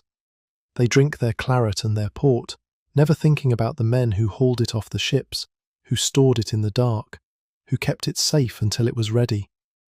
He tells you about the other warehouses too, the tobacco vaults, where the smell is so strong that men develop a cough that never goes away. The wool warehouses, where the dust gets into your lungs and stays there. The ivory and spice warehouses, where fortunes are stacked in neat rows, waiting to be sold. Each dock has its speciality, Bill explains. West India does sugar and rum, East India does tea and spices, London Dock does wine and wool, St. Catherine does ivory and tortoiseshell, the luxury goods, and Victoria, the big one, does a bit of everything. Grain, tobacco, frozen meat from Australia, now that they've got ships with refrigeration. You listen, you learn. This is knowledge you need, understanding how the docks work, how the cargo flows, which warehouses pay best and which ones are death traps. The evening wears on. More men arrive, fresh from their shifts. The pub gets louder, smokier, more crowded. Someone starts singing a song you don't know, and others join in, their voices rough but happy. This is what it means to be a docker. Not just the work, but this. The fellowship, the shared exhaustion, the ritual of the pub after a long day, the way it turns strangers into something like family. You could get used to this. You really could. Somewhere around 9 o'clock you say your goodbyes. You've got an early morning tomorrow. Another day at the gates. Maybe you'll be picked again. Maybe you won't. That's the nature of casual work. That's what makes it so brutal. Even now, with money in your pocket and work in your muscles, there's no guarantee of tomorrow. You walk back through the darkening streets, past the walls of the docks, those great brick barriers that separate the chaos of commerce from the chaos of the streets, past the pubs still spilling light and noise onto the cobblestones, past the lodging houses with their dim windows and their rows of beds, past the cook shops closing up for the night, their owners scraping the last of the stew into buckets. The doorways are occupied now. Women in cheap dresses and cheaper paint, waiting for sailors with money to spend. They call out to you as you pass, sweet words and promises. You keep walking. You've seen what happens to men who stop, how quickly the money disappears, how easily a moment of weakness becomes a lifetime of regret. The smell of the river is still there, underneath everything, that thick, brown, rotting smell. But you barely notice it anymore. Your nose has surrendered. Your body has adapted. In a few weeks, you'll probably forget there was ever a time when London didn't smell like death. At Slade's you eat a quick supper, the usual, bread and drippings and something that might have been meat once, a long time ago.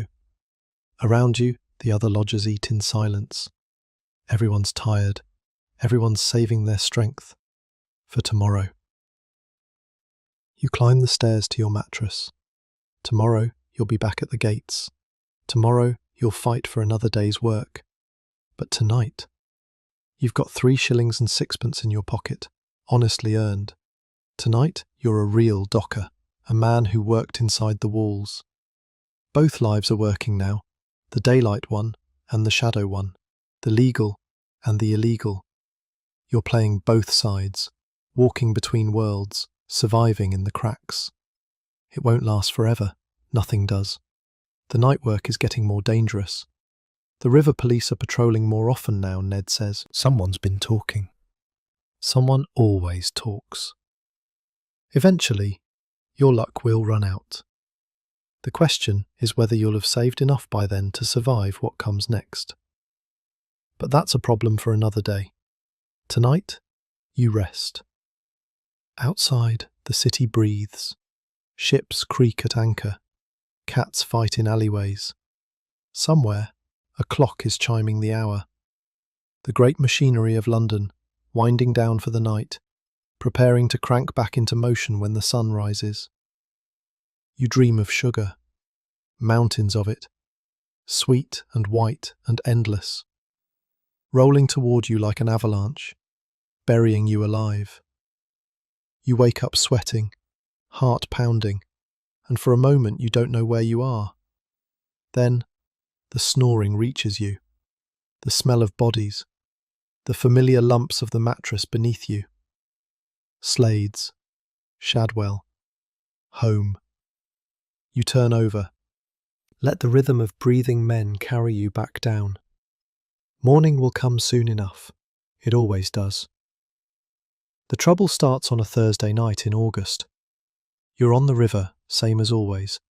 A Dutch merchantman called the Zeeland, anchored in the Pool of London, waiting for her official berth at St. Catherine Dock. Her captain has cargo he'd rather not declare to customs. Brandy mostly. French brandy in unmarked casks. Worth a small fortune if it can reach the right buyers without the taxman taking his cut. Your job is simple. Row out, load up, row back. Don't get caught. You've done it a dozen times now, maybe 24. The work has become routine, almost boring. You know the river, you know the tides, you know the sounds that mean danger, and the silences that mean safety. But tonight, something's wrong. You feel it before you see it. A tension in the air. The other men in the lighter are quiet, quieter than usual. Their eyes keep scanning the darkness. Their hands grip the oars a little too tight. What is it? You whisper to Ned, who's sitting beside you. Don't know. Something's off. The boat glides through the water. The fog is thin tonight, barely more than a haze. You can see the lights of the ships at anchor, the distant glow of the city on either bank. Too much visibility, too easy to be spotted. You reach the Zeeland, start loading the casks, working fast, working quiet, same as always. The brandy is heavy, your arms are aching, sweat runs down your back despite the cool night air. And then, you hear it. Oars. Somewhere behind you, moving fast. River police, someone hisses. Go, go now. Everything happens at once. Men scrambling down the ship's ladder, casks being shoved over the side, abandoned to the river. The lighter pushing off, oars digging deep, heading for the shadows of the southern bank. You're in the water before you realise what you're doing. Not the lighter. The lighter is too slow, too visible. You're swimming. Cold water closing over your head, black as ink, tasting of mud and worse things. The river fills your mouth, your nose. You gag, spit, keep moving. You surface, gasp for air, and start stroking toward the shore. The water is cold. Colder than you expected. Even in August, even after weeks of heat, the Thames holds its chill deep down. Your muscles are already cramping. Your boots are dragging you down. You should have kicked them off, but there wasn't time. There's never time. Behind you, shouts. A lantern swinging across the water, its light cutting through the thin fog. The crack of something that might be a pistol, or might just be wood breaking. Men's voices, rough with authority. There, in the water, stop or we'll fire. You don't stop, you don't look back, you just swim. Your arms are burning, your legs are going numb. The shore seems impossibly far away. You can barely see it in the darkness, just a black line against a blacker sky. You aim for it, stroke after stroke, mouth full of river water, lungs screaming for air. Something brushes past your leg, something soft and yielding. You don't want to know what it is. Dead animal, dead person. This river holds all of London's dead sooner or later. The shore comes up faster than you expect. Not the nice stone steps of a proper landing. Mud. Thick, sucking mud that grabs at your boots and tries to pull you under.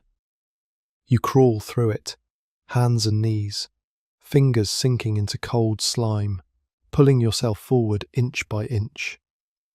A set of rotting wooden posts, the skeleton of an old jetty. You use them to haul yourself up. Beyond them, a gap between two warehouses, a shadow within shadows, a place to hide. You hide. For what feels like hours, you crouch in the darkness, shivering in your wet clothes, listening. The sounds of the pursuit fade slowly, voices calling across the water, lanterns moving on the river. Then, gradually, silence. You wait, and wait, and wait. When you finally emerge, the sky is starting to lighten in the east. Dawn coming. Another day. You made it, but not everyone did. You find out later, at Slade's, from men who heard from men who saw, 2 of the shadow workers were caught, hauled out of the water by the river police. They're in the cells at Wapping now, waiting for the magistrate. The charges will be serious. Theft from a vessel, smuggling, conspiracy to defraud the customs service, transportation probably. 7 years in Australia if they're lucky, 14 if they're not. One of them is a man you worked beside just last week. A man with a wife and 3 children living in a room in Shadwell. A man who was just trying to feed his family. Gone now. Gone for good. You were lucky, Ned says. He didn't make it onto the lighter either. Swam for the opposite shore, hid under a dock until the police gave up. His clothes are still damp, and there's a cut on his forehead that he won't explain. We were all lucky. But luck runs out, Daniel. It always runs out. You know he's right. You've known it for weeks now. Every night on the river is a roll of the dice. Sooner or later, the dice come up wrong. I'm done, you say.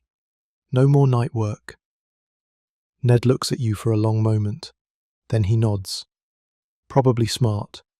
Get out while you can still walk away. He pauses. I should do the same, but I won't. Can't. The money's too good and the gates are too cruel. You understand? You understand. You understand perfectly. The shadow economy isn't just about greed, it's about survival. When the official system offers you nothing but humiliation and starvation, you find other ways to live. But you've got money saved now. Enough to last a few months if you're careful. Enough to give you time to find another way. The night work is over for you. At least for now. The days that follow are harder than you expected. Without the shadow money coming in, you're back to depending entirely on the dock gates. Standing on the stones every morning, waving and shouting, hoping to be chosen. Some days you are, most days you're not. The work, when you get it, is brutal. Sugar, tobacco, wool, grain. You learn them all. You learn which gangmasters are fair and which ones will cheat you out of your wages. You learn which warehouses are safe and which ones will kill you if you're not careful. The tobacco vault at the London dock is the worst. Underground, beneath street level, stretching for what seems like miles. The air is so thick with dust that you can barely breathe. Men cough up brown phlegm for days after a shift there. Some of them never stop coughing. They call it the docker's lung. It kills you slowly, over years, filling your chest with something that feels like wet sand. You work there once and swear never to go back. The money isn't worth it. Nothing is worth it. The wool warehouse isn't much better. The bales are heavy, awkward, covered in grease and lanolin that seeps into your skin and won't wash out. You smell like sheep for a week after each shift. The older workers all have a particular hunch to their shoulders, a permanent bend from years of hauling fleeces. Their hands are stained yellow from the grease. Their skin is cracked and peeling. The grain warehouse is a different kind of hell. Rats. Everywhere. Fat, sleek rats that don't even bother to run when you approach. They've learned that men are too tired to chase them, too busy to care. You work alongside them, shoveling wheat into sacks while they watch from the shadows, waiting for you to leave so they can take their share. The spice warehouse at the East India Dock is almost pleasant by comparison. The smell of pepper and cinnamon and something sweet you can't identify. The problem there is the dust. Spice dust that gets in your eyes, your nose, your throat. Men sneeze for hours after a shift. Some of them sneeze blood. And everywhere, always, the danger. Cranes that swing without warning. Cargo hooks that can take off a hand if you're not paying attention. Pallets that collapse. Barrels that roll. Ropes that snap. Men crushed, maimed, killed. All in the normal course of a day's work. You see a man die in early October. A lighter man, working the cranes at West India Dock. The chain breaks, the pallet falls. He doesn't even have time to scream. One moment he's standing there, guiding the load. The next moment he's gone, buried under a ton of sugar crates. They dig him out. What's left of him? Carry the body away on a handcart. By the time the dinner whistle blows, a new man is working his position. By the next morning, nobody mentions his name. There's no compensation when it happens, no pension, no support for the widow and children left behind. A man dies on the docks, and the foreman writes something in his ledger, and life goes on. The cargo keeps moving, the money keeps flowing. One dead worker means nothing to the men who own the ships and the warehouses and the docks themselves. That's the system. That's how it's always been. September comes, and with it, a change. The great stink finally breaks. The weather cools.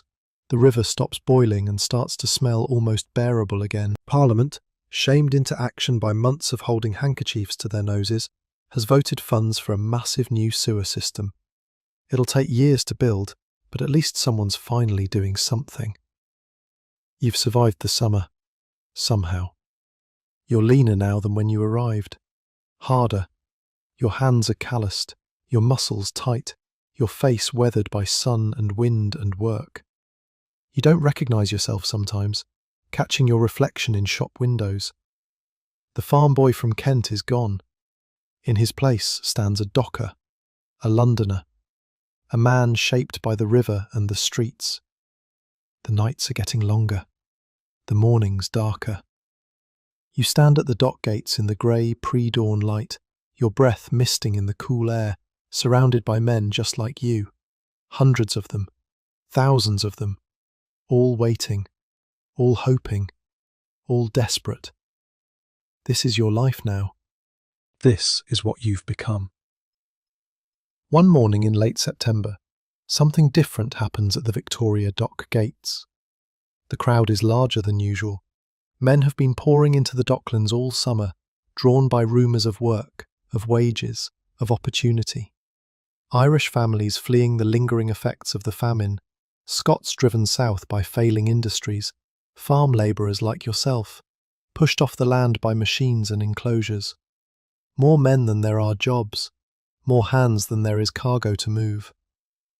The foreman appears on his platform, same as always.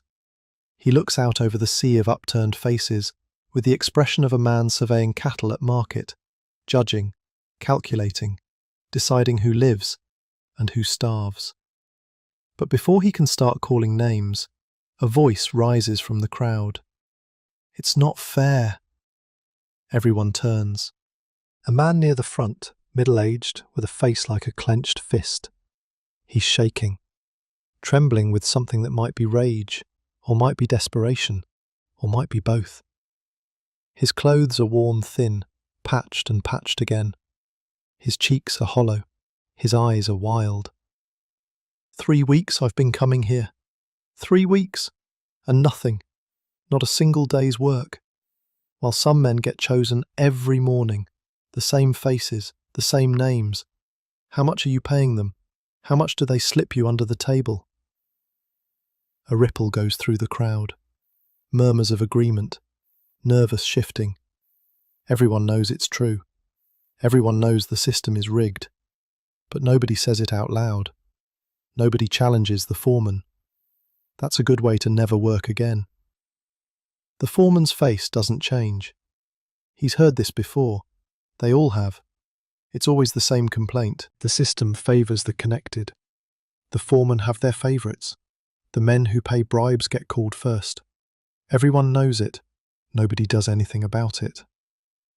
If you don't like it, the foreman says, his voice flat and cold, you can leave. There's 100 men behind you who'd be happy to take your place. Leave? Leave and go where? The man's voice cracks. There's nothing else. This is all there is.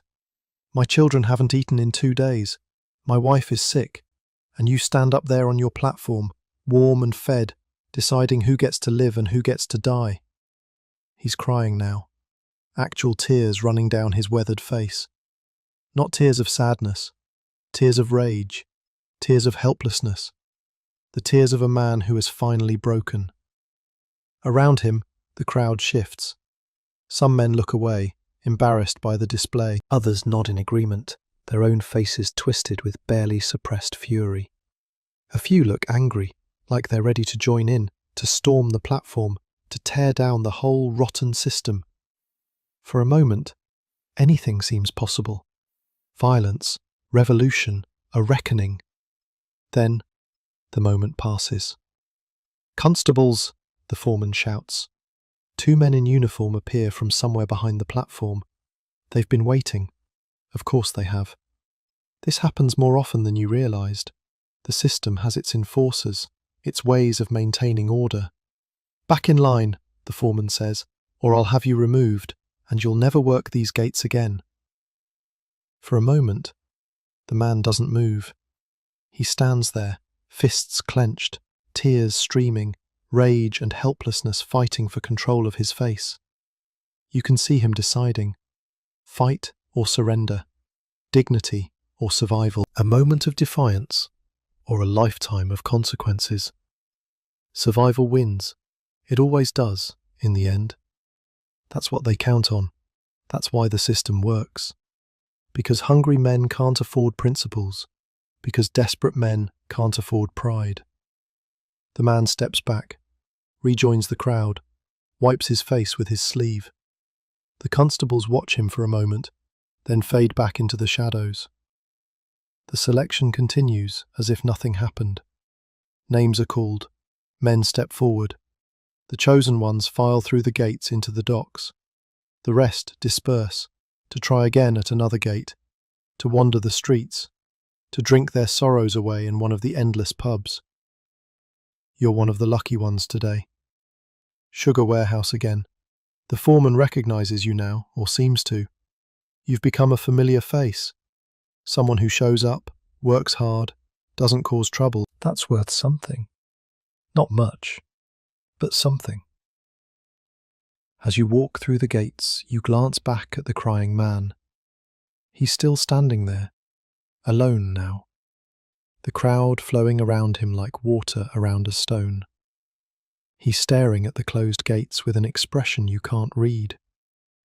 You think about him all day, while you roll hogsheads, while you eat your bread and cheese at the dinner break, while you walk home through streets that are starting to feel almost familiar.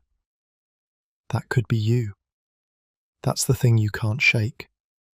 One bad month, one injury, one run of terrible luck at the gates, and you'd be standing there, crying in front of everyone, broken by a system that doesn't care whether you live or die.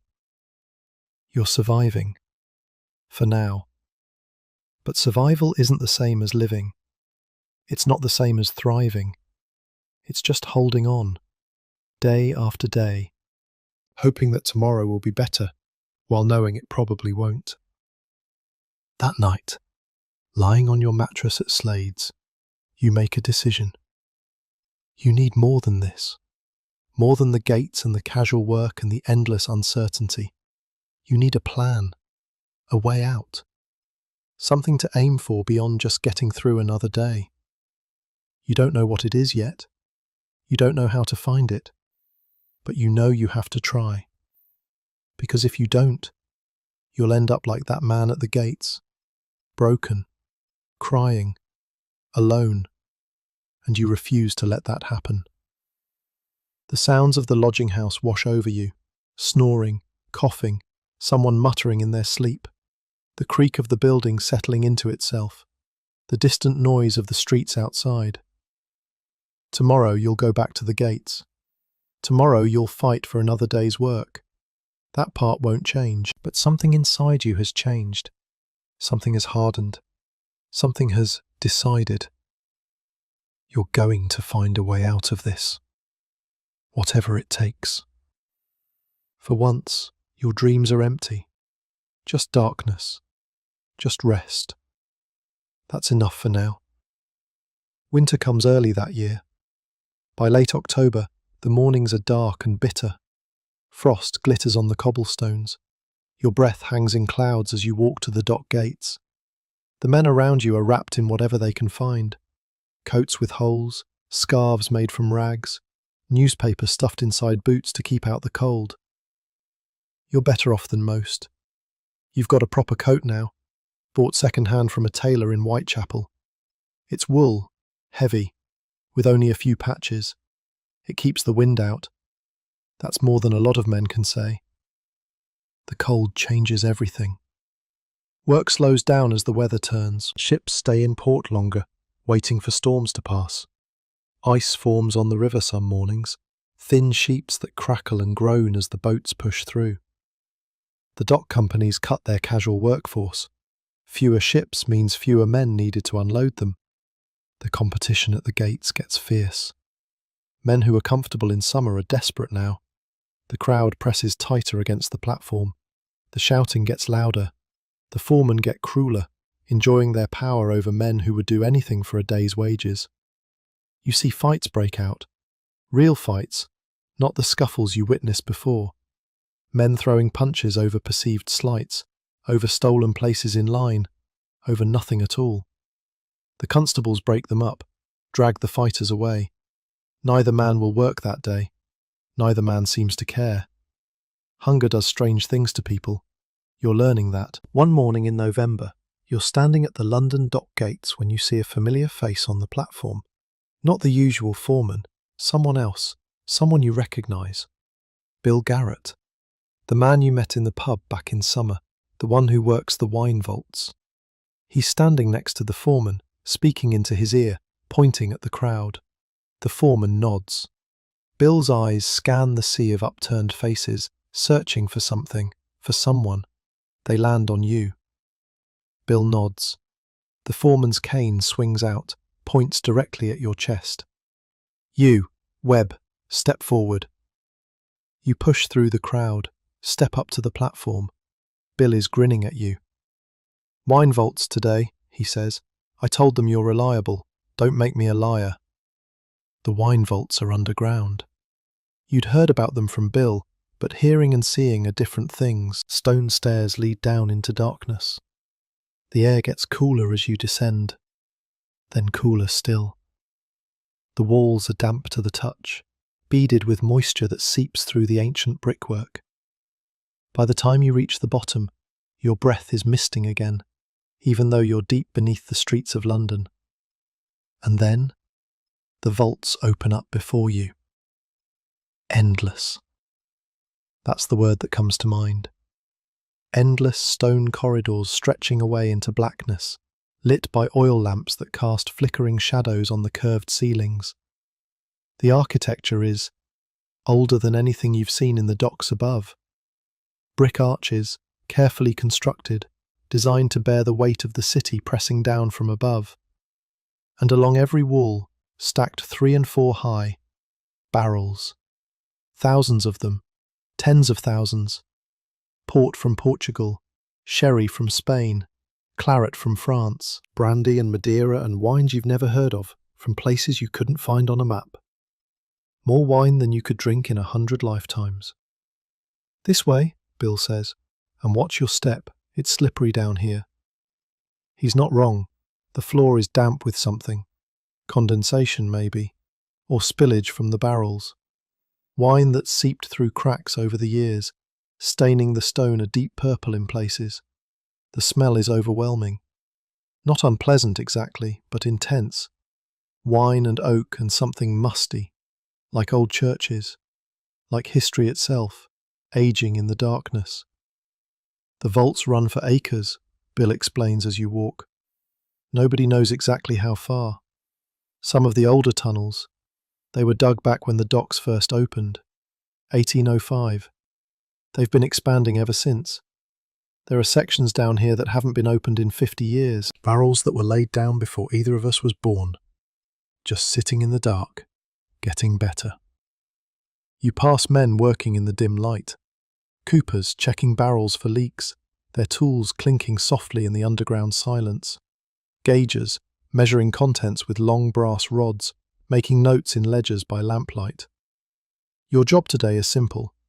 A shipment of port from Portugal needs to be moved from the receiving area to long-term storage. Roll the barrels through the tunnels, stack them in their designated spots, come back for more. The barrels are heavy. Not as heavy as sugar hogsheads, but awkward in the narrow passages. You have to feel your way sometimes, moving by touch when the lamplight fails to reach. You get used to it, Bill says. After a while, you don't even notice the dark. You work through the morning, through the afternoon. The hours blend together in the underground gloom. There's no sun down here, no way to judge the passage of time except by the rumbling of your stomach and the aching of your muscles. But it's work, steady work. And when the day ends, and Bill leads you back up those stone stairs into the cold evening air, you realise something. You didn't have to fight for this. You didn't have to scream and wave and hope. Someone spoke for you. Someone vouched for you. That's worth more than you can say. Thank you, you tell Bill as you walk toward the dock gates, for putting in the word. He shrugs. You seemed like a decent sort, and I needed someone who wouldn't steal. Half the casuals they send down there, they try to tap the barrels, stick a straw through a hole and drink until they can't stand up. He chuckles softly. The bosses don't like that. I'm not a thief. I know. That's why I asked for you. You walk in silence for a moment. The streets are crowded with workers heading home, heading to pubs, heading to whatever warmth and comfort they can find. Listen, Bill says, I might be able to get you more work down there. Regular-like. Not permanent, not yet, but close. The gangmasters know me. I can put in a word. You stop walking, look at him. Why would you do that? Bill considers the question. His breath fogs in the cold air. Because I remember what it was like, he says finally, standing at those gates every morning, not knowing if I'd eat that day or not, watching the foremen play their games. He shrugs again. Someone helped me once, a long time ago. Figured I'd pass it on. You don't know what to say. In all your months in London, nobody has offered you anything without expecting something in return. This feels different. This feels like something you'd almost forgotten existed. Kindness. I won't let you down, you say. I know you won't. The weeks that follow are better. Not easy, never easy, but better. Bill is true to his word. He speaks to the gangmasters, the ones who run the wine vault crews. He tells them you're reliable, that you show up on time, that you work hard and don't steal and don't cause trouble. It's enough. Slowly you start getting called more often. Not every day, but most days. The foremen at the London dock gates start to recognise your face, start to nod when they see you in the crowd, start to point that cane in your direction without Bill having to whisper in their ears. You're becoming known. You're becoming trusted. In the brutal world of casual dock labour, that's everything. The money is steadier now. You're not rich, you'll never be rich. But you can pay your bed and board at Slade's without worrying.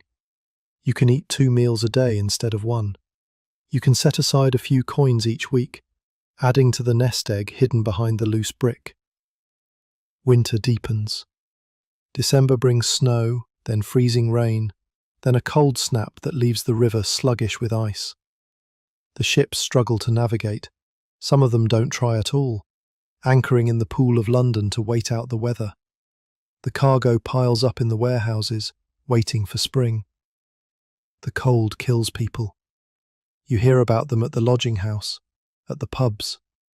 Men found frozen in doorways, women dead in unheated rooms, children who went to sleep and didn't wake up. The newspapers report the numbers like cricket scores. 30 dead this week, 40 the next. Nobody seems to do anything about it. You stay warm, barely. The wine vaults are actually a blessing in winter. It's cold down there, yes, but it's a steady cold. Not the biting wind that cuts through your coat on the streets above. Not the damp chill that seeps into your bones when you're standing at the dock gates at 4 in the morning. You work as much as you can, save as much as you can. The nest egg behind the loose brick grows slowly. Coins adding up, one by one, building towards something you can't quite name yet. Christmas passes. You spend it in the common room at Slade's, sharing a bottle of cheap gin with Ned and a few other lodgers. Someone produces a penny whistle and plays carols, badly. Someone else tells jokes that are more sad than funny. A man in the corner cries quietly into his beer, thinking of family he'll never see again. It's not much of a celebration, but it's something. It's warmth and companionship on the darkest night of the year. It's proof that even here, even in this hard place, people still reach out to each other. You think about home, about Kent, about the farm you left behind, the uncle who raised you, the quiet life that seems like it belonged to a different person entirely. You could write to them. You've thought about it. But what would you say? That you're alive? That you're working? That you've become a different man than the one who left? That you've done things you're not proud of, seen things you can't forget, learned lessons that no letter could explain? Maybe someday. Not yet. The new year arrives, 1863. You mark it by working a double shift in the wine vaults, hauling sherry from one end of the tunnels to the other. It's cold down there, colder than usual, and your fingers go numb despite the gloves Bill lent you. But you're working. That's what matters. You're working, and you're surviving, and slowly, inch by inch, you're building something that might last. Spring comes late that year. By the time the weather finally breaks in April, you've been in London for a full year, 12 months. It feels like a lifetime. You're different now, harder, quieter. The eager young man who stepped off that barge at Wapping has been worn down, reshaped, forged into something tougher. You don't smile as much as you used to. You don't trust as easily. You've learned that the world takes more than it gives, and that the only person you can really count on is yourself. But you've also learned other things. You've learned that some people are good, that kindness exists even in the darkest places, that a man like Bill Garrett, who has nothing to gain and nothing to prove, will still reach out a hand to help a stranger. You've learned that community matters, that the men who work the docks, for all their roughness and their fighting and their drinking, look out for each other. That when a man falls sick, his mates will take up a collection. That when a man dies, his widow won't be left entirely alone. You've learned that the system is cruel, but the people inside it are not. Or not always. Or not entirely. These are hard lessons, but they're worth knowing. One evening in early May, Bill finds you at the town of Ramsgate. The pub is crowded, same as always. Men drinking away their wages, their sorrows, their fears. The smell of beer and tobacco and bodies packed too close together. "I've got news," Bill says. He's grinning, actually grinning, which is unusual for him. "Good news." "What?" "The gangmaster for the wine vaults, old Morrison. He's retiring, going to live with his daughter in Surrey. They're looking for someone to take over his crew." Bill leans closer. "I put your name forward." You stare at him, don't quite understand what he's saying. "Gangmaster? Me?" "Not right away. You'd start as a deputy, learn the ropes. But Morrison liked you, said you've got a good head on your shoulders, said you're honest, which matters more than anything in the vaults." Bill claps you on the shoulder. "It's a chance, Daniel, a real chance. Permanent position, regular wages. No more standing at the gates. No more standing at the gates." The words hit you like a physical blow.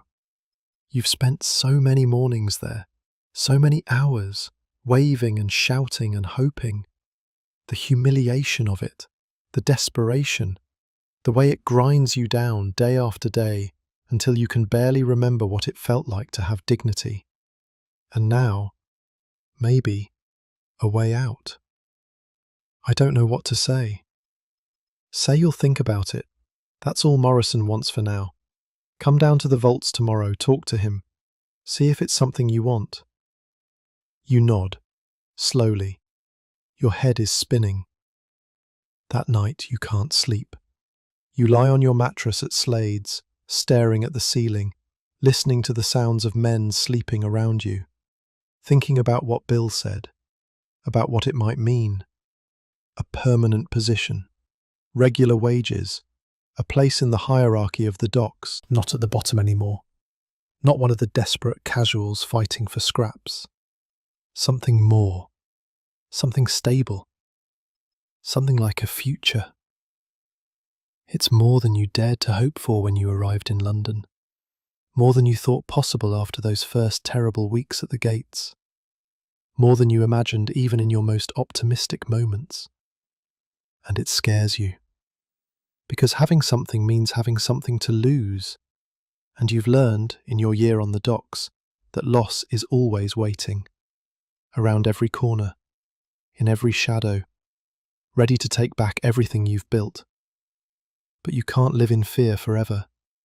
You can't let the possibility of failure keep you from trying. Tomorrow, you'll go to the wine vaults. You'll talk to Morrison. You'll see what kind of future might be waiting for you in those endless underground corridors. And whatever happens, you'll face it. The same way you've faced everything else since you came to this city. One day at a time, one step at a time, moving forward, even when you can't see where you're going. That's all any of us can do. Outside, the city murmurs in its sleep. Ships rock at anchor. The river flows on, carrying its endless cargo of commerce and waste and history. The docks are changing. You can feel it, even if you can't see it yet. New technologies, new ships, new ways of moving goods from one place to another. The world is getting faster, and the docks will have to keep up or be left behind. But that's a problem for another time. Tonight you let the exhaustion take you. Tomorrow you begin again. You take the position. Of course you do. Only a fool would turn down a chance like this. Regular wages, steady work, a place in the hierarchy of the docks that doesn't depend on the whims of foremen or the luck of the morning call. Old Morrison is a patient teacher. He shows you the routines of the wine vaults, the paperwork that tracks every barrel from ship to storage to sale, the schedules that keep the crews moving through those endless underground corridors, the delicate politics of managing a crew of men who've been doing this work longer than you've been alive. The key, Morrison tells you, is fairness. These men will follow you if they think you're fair. They'll make your life hell if they think you're not, and they'll know the difference. They always know. You learn, you watch, you make mistakes, and Morrison corrects them gently, without making you feel small. A mislabeled shipment here, a scheduling conflict there, the wrong crew assigned to the wrong section of the vaults, small errors that could become big problems if left unchecked. By midsummer, you're running shifts on your own. You know the vaults now, know them the way a man knows his own home.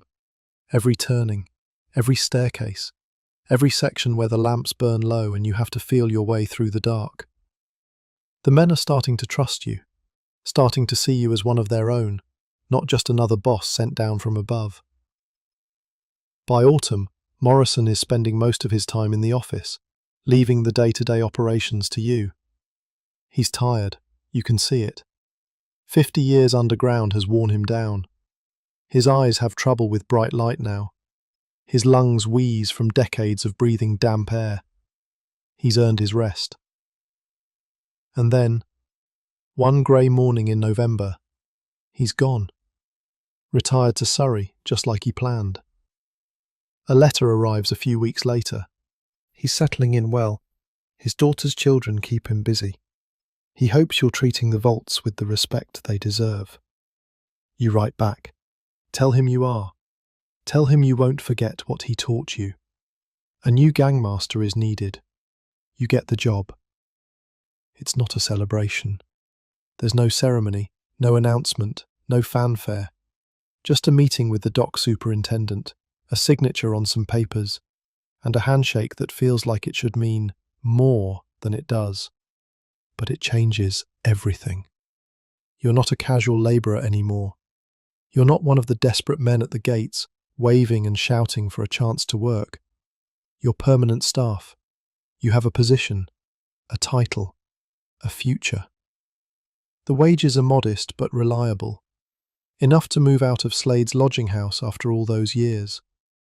You find a room of your own in Wapping, small but clean, with a window that looks out over the river. Your own space, your own door to lock at night, your own life, finally, after so long.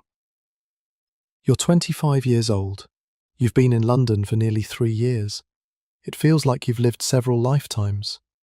The years that follow blend together in your memory. Work, sleep, the occasional pint at the town of Ramsgate or the prospect of Whitby. Sundays spent walking along the river, watching the ships come and go, thinking about how far you've come. You see Ned less often now. He's still working the shadow economy, still taking risks on the river at night. You worry about him. You've seen what happens to men who push their luck too long. Transportation, prison, death in the cold waters of the Thames. But Ned won't listen. Ned never listens.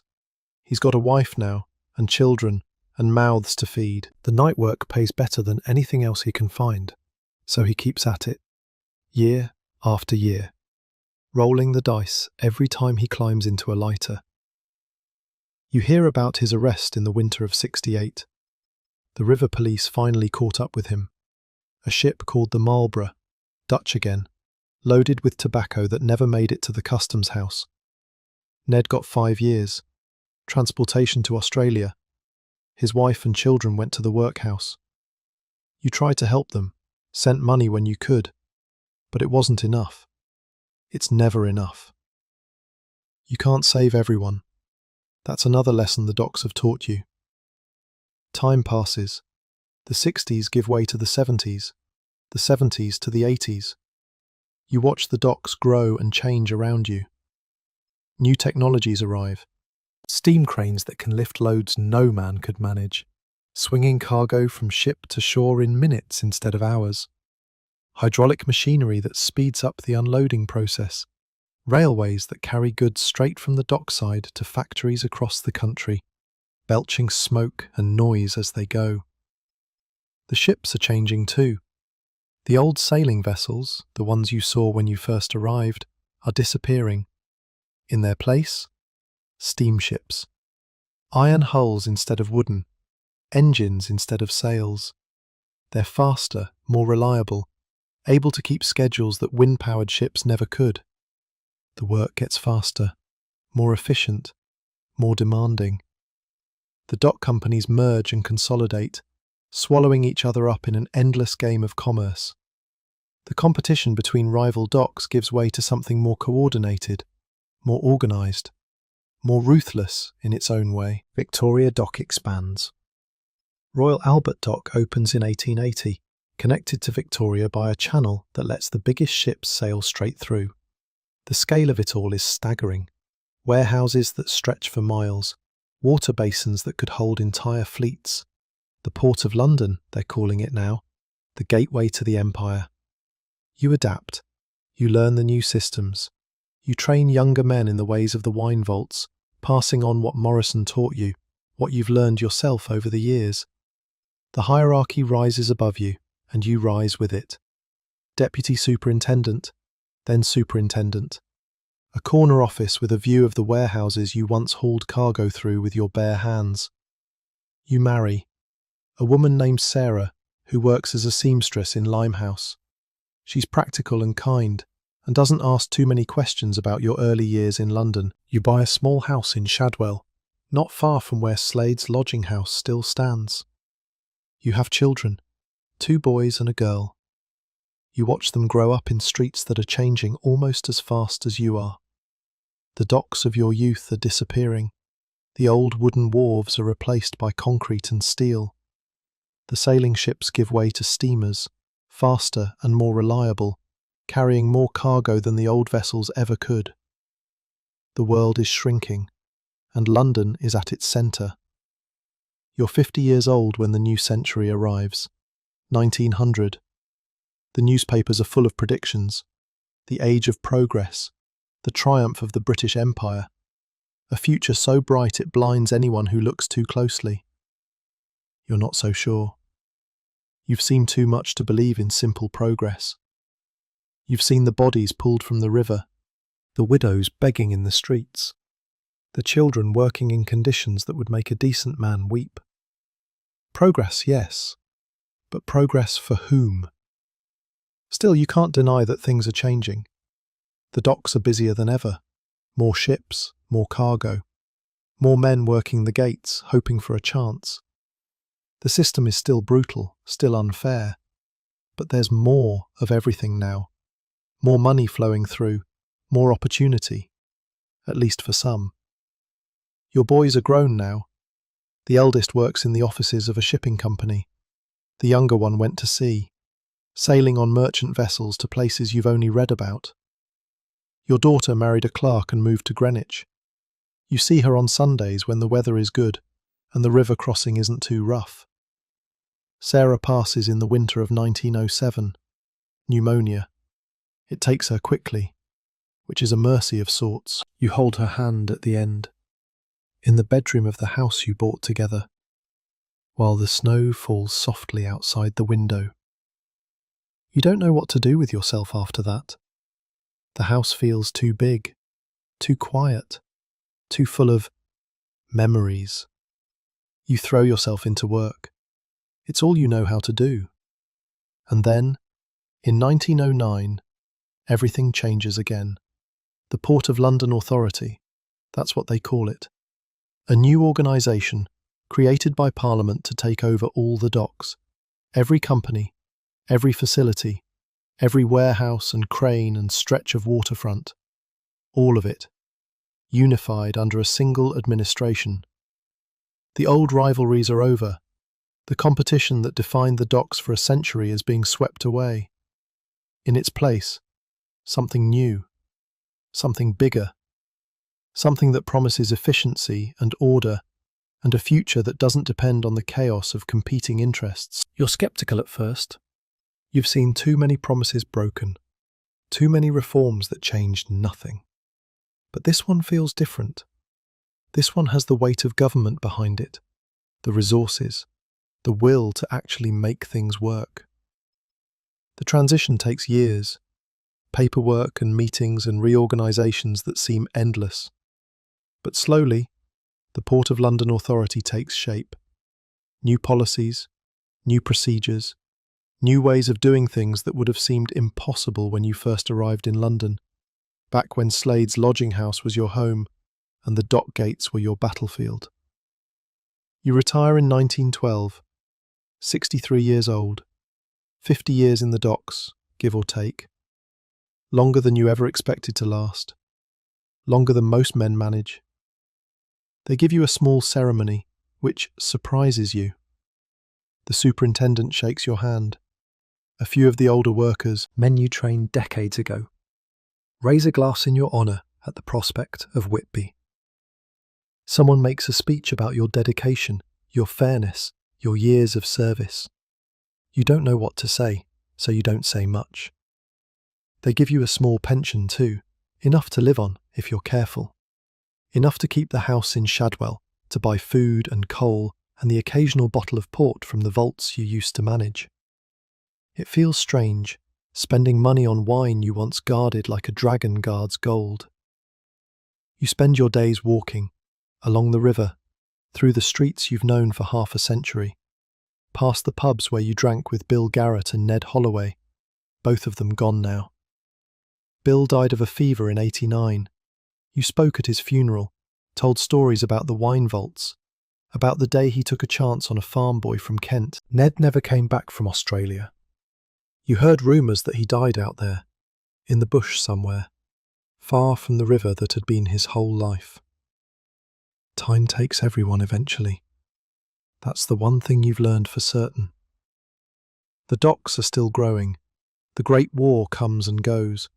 You're too old to fight, but you watch the young men march off, so many of them from the streets you walk every day. Some of them come back. Many don't. The docks work overtime, moving supplies, munitions, everything the war machine needs. The river has never been busier.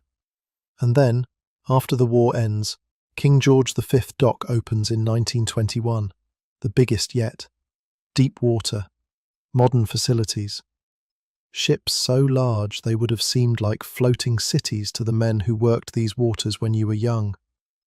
Transatlantic liners, cargo vessels that can carry more in their holds than an entire fleet of the old sailing ships. You watch from the shore. An old man now, white-haired and stooped, leaning on a cane that once belonged to Morrison. The world has changed so much, and yet, in some ways, it hasn't changed at all. There are still men at the gates, still crowds of desperate souls, waving and shouting, hoping to be chosen. The casual system survives, despite everything, despite all the reforms and reorganisations, despite all the promises of progress. Some things, it seems, are harder to change than others. You die in 1934, peacefully, in your sleep, in the house in Shadwell that Sarah made into a home. Your children are there at the end, your grandchildren too, crowded into the small bedroom, holding your hands, telling you stories about their lives, about the world outside that keeps changing faster than any of you can follow. Your last thought, if you have one, might be of that morning 72 years ago. The barge on the river, the smell of coal and sewage, the forest of masts rising against the grey sky. The moment you stepped onto the dock at Wapping and knew, somehow, that nothing would ever be the same. You never became rich. You never became famous. You never did anything that the history books would remember. But you survived. You built a life. You found love and meaning and purpose in a place that could have swallowed you whole. You raised children who raised children of their own. You left something behind. A family. A legacy. A story that will be told around dinner tables for generations to come. That's something. That's more than something. That's everything. And now, Daniel Webb, your story is over. But the story of the docks continues. The river keeps flowing after you're gone. The ships keep coming. The cargo keeps moving from one side of the world to the other. The great machinery of commerce doesn't pause for funerals. It doesn't stop for grief. It just keeps turning. Day after day. Year after year. The grandchildren you left behind grow up in a London you wouldn't have recognised.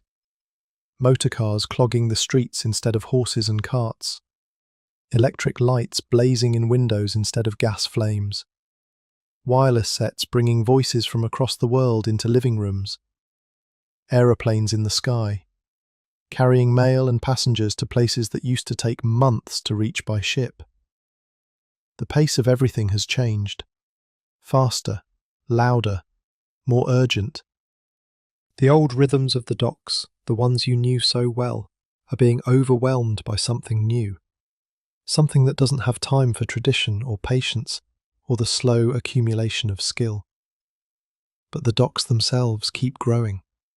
More warehouses, more cranes, more of everything. By the late 1930s, the Port of London is the busiest in the world. More tonnage passes through than any other port in history. The Empire's goods flow through these waters like blood through veins. Tea from India, wool from Australia, grain from Canada, rubber from Malaya, everything the world has to offer, arriving in the place where Daniel Webb once stood in the cold, waving his arms, hoping for a chance. The Webb name is known along the waterfront now, respected.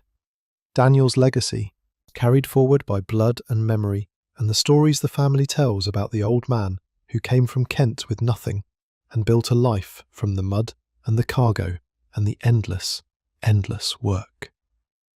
But change is coming. A different kind of change. The kind that doesn't build. The kind that destroys. The newspapers are full of it. Germany, Hitler, the threat of war. The Webb grandchildren read the headlines with worry in their eyes. They remember the stories their grandfather told them, about the hard times, about the struggles, about what it means to survive when everything is falling apart. They don't know it yet, but they're about to learn those lessons for themselves. The summer of 1940 is hot and tense. Everyone knows what's coming. Everyone is waiting. And then, in September, the sky fills with fire. The bombs fall on a Saturday afternoon, September 7th, 1940. A day that will be remembered as Black Saturday, the beginning of the end for the London Docklands as they have existed for centuries. The German bombers come in waves, hundreds of them, darkening the sky like a plague of metal locusts. 348 bombers, escorted by 617 fighters. The largest air raid in history, aimed directly at the heart of London's trade. Their targets are strategic: the docks, the warehouses, the fuel depots and grain stores and shipping lanes that keep Britain alive. Destroy these, and you strangle the island, starve it into submission. The first explosions hit the Royal Docks around 4 in the afternoon. Within hours, the entire East End is burning. Flames leap hundreds of feet into the air. The smoke is so thick it blots out the setting sun. People standing on Hampstead Heath, miles away, later described the eastern sky as glowing red, as if the river itself had caught fire. Thomas Webb is working at the West India dock when the sirens start. Daniel's grandson, 32 years old, with a wife and 2 children waiting for him in Poplar. He has his grandfather's eyes, people say, his grandfather's stubbornness, that same refusal to give up when things get hard. He'll need all of that tonight. The warehouse beside him takes a direct hit. The blast throws him against a wall. When he opens his eyes, the world is on fire. Flames everywhere. Men running, screaming, trying to escape the inferno. The air itself seems to be burning, thick with smoke and the smell of things that should never burn. Sugar, rum, paint, timber, pepper, rubber, all the cargo that has flowed through these docks for generations, now fuel for a fire that can be seen from 40 miles away. The rum burns blue and green. The sugar caramelizes, filling the air with a sickly sweetness that mixes with the smoke. And the death. Thomas runs. Through the chaos. Past bodies he doesn't look at too closely. Past buildings that are collapsing around him. Past the river itself, which has caught fire somehow. Burning rum spreading across the water like something from a nightmare. Something from the end of the world. He makes it home. Barely. His clothes are singed. His eyebrows are burned off. But he's alive. His wife is waiting in the Anderson shelter in the back garden, the children pressed against her, all of them listening to the bombs fall and the world end above their heads. The bombing continues for 57 nights. 57 nights of fire and death and destruction. The Luftwaffe returns again and again, drawn to the docks like moths to a flame. The strategic importance of the port makes it irresistible. Destroy the docks, and you cripple Britain's ability to wage war. The damage is beyond comprehension. A third of all housing in the Docklands is destroyed. Warehouses that stood for a century are reduced to rubble in seconds. Cranes twisted like broken toys. Ships sunk at their moorings, blocking the very channels they were meant to navigate. The people suffer most of all. Thousands dead, tens of thousands homeless, families scattered, communities shattered, generations of history erased by high explosives and incendiary bombs. But they don't break. That's the thing about the people of the Docklands. They've survived poverty and disease and exploitation for centuries. They've been broken down and built back up more times than anyone can count. A few thousand bombs aren't going to finish them off. Thomas survives the war. His family survives. They spend nights in the underground stations, huddled with thousands of others, listening to the distant thunder of the raids.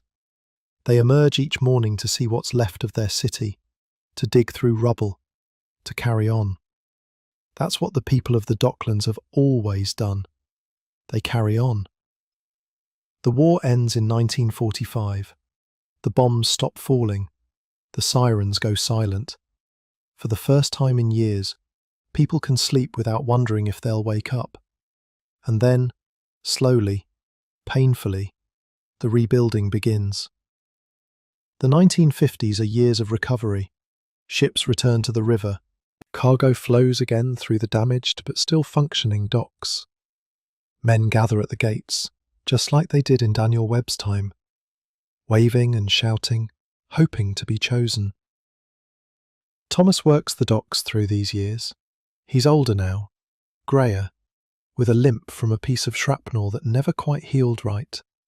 But he's still strong, still capable, still carrying on the tradition that started when a young man from Kent stepped off a barge in 1862.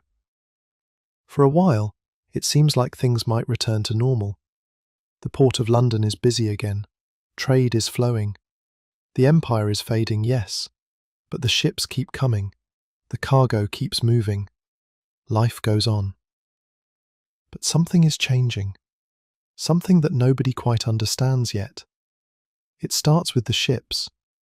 They're getting bigger, much bigger. The vessels that arrive in the 1960s are nothing like the ones that came before. Massive container ships, designed to carry standardized metal boxes that can be loaded and unloaded by crane, stacked on trucks, moved across the country without ever being opened. Containerization, that's what they call it. A revolution in shipping that will change everything. One container ship can carry what used to take a dozen conventional vessels. One crane operator can do the work of 100 dockers. The old skills, passed down through generations, suddenly don't matter anymore. The problem is, the old docks can't handle it. The channels are too shallow. The berths are too small. The locks that once seemed so modern are now obstacles, too narrow to accommodate vessels built for a different age. The entire infrastructure, built over centuries for a different kind of trade, is suddenly obsolete. The shipping companies start looking elsewhere. Tilbury, further down the river, with deeper water and more room to expand. Felixstowe, on the coast, with direct access to the open sea and room for the massive gantry cranes that containerization requires. Places that can accommodate the new ships, the new technology, the new way of moving goods around the world. The old docks start to close. East India Dock shuts down in 1967. St. Catherine Dock follows in 69. Its ancient basins too small for modern shipping. The London Dock, where your grandfather once worked the wine vaults, closes in 1969 as well.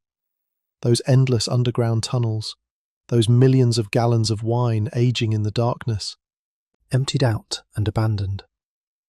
The West India Dock hangs on a little longer, fighting to survive, but by 1980, it's gone too.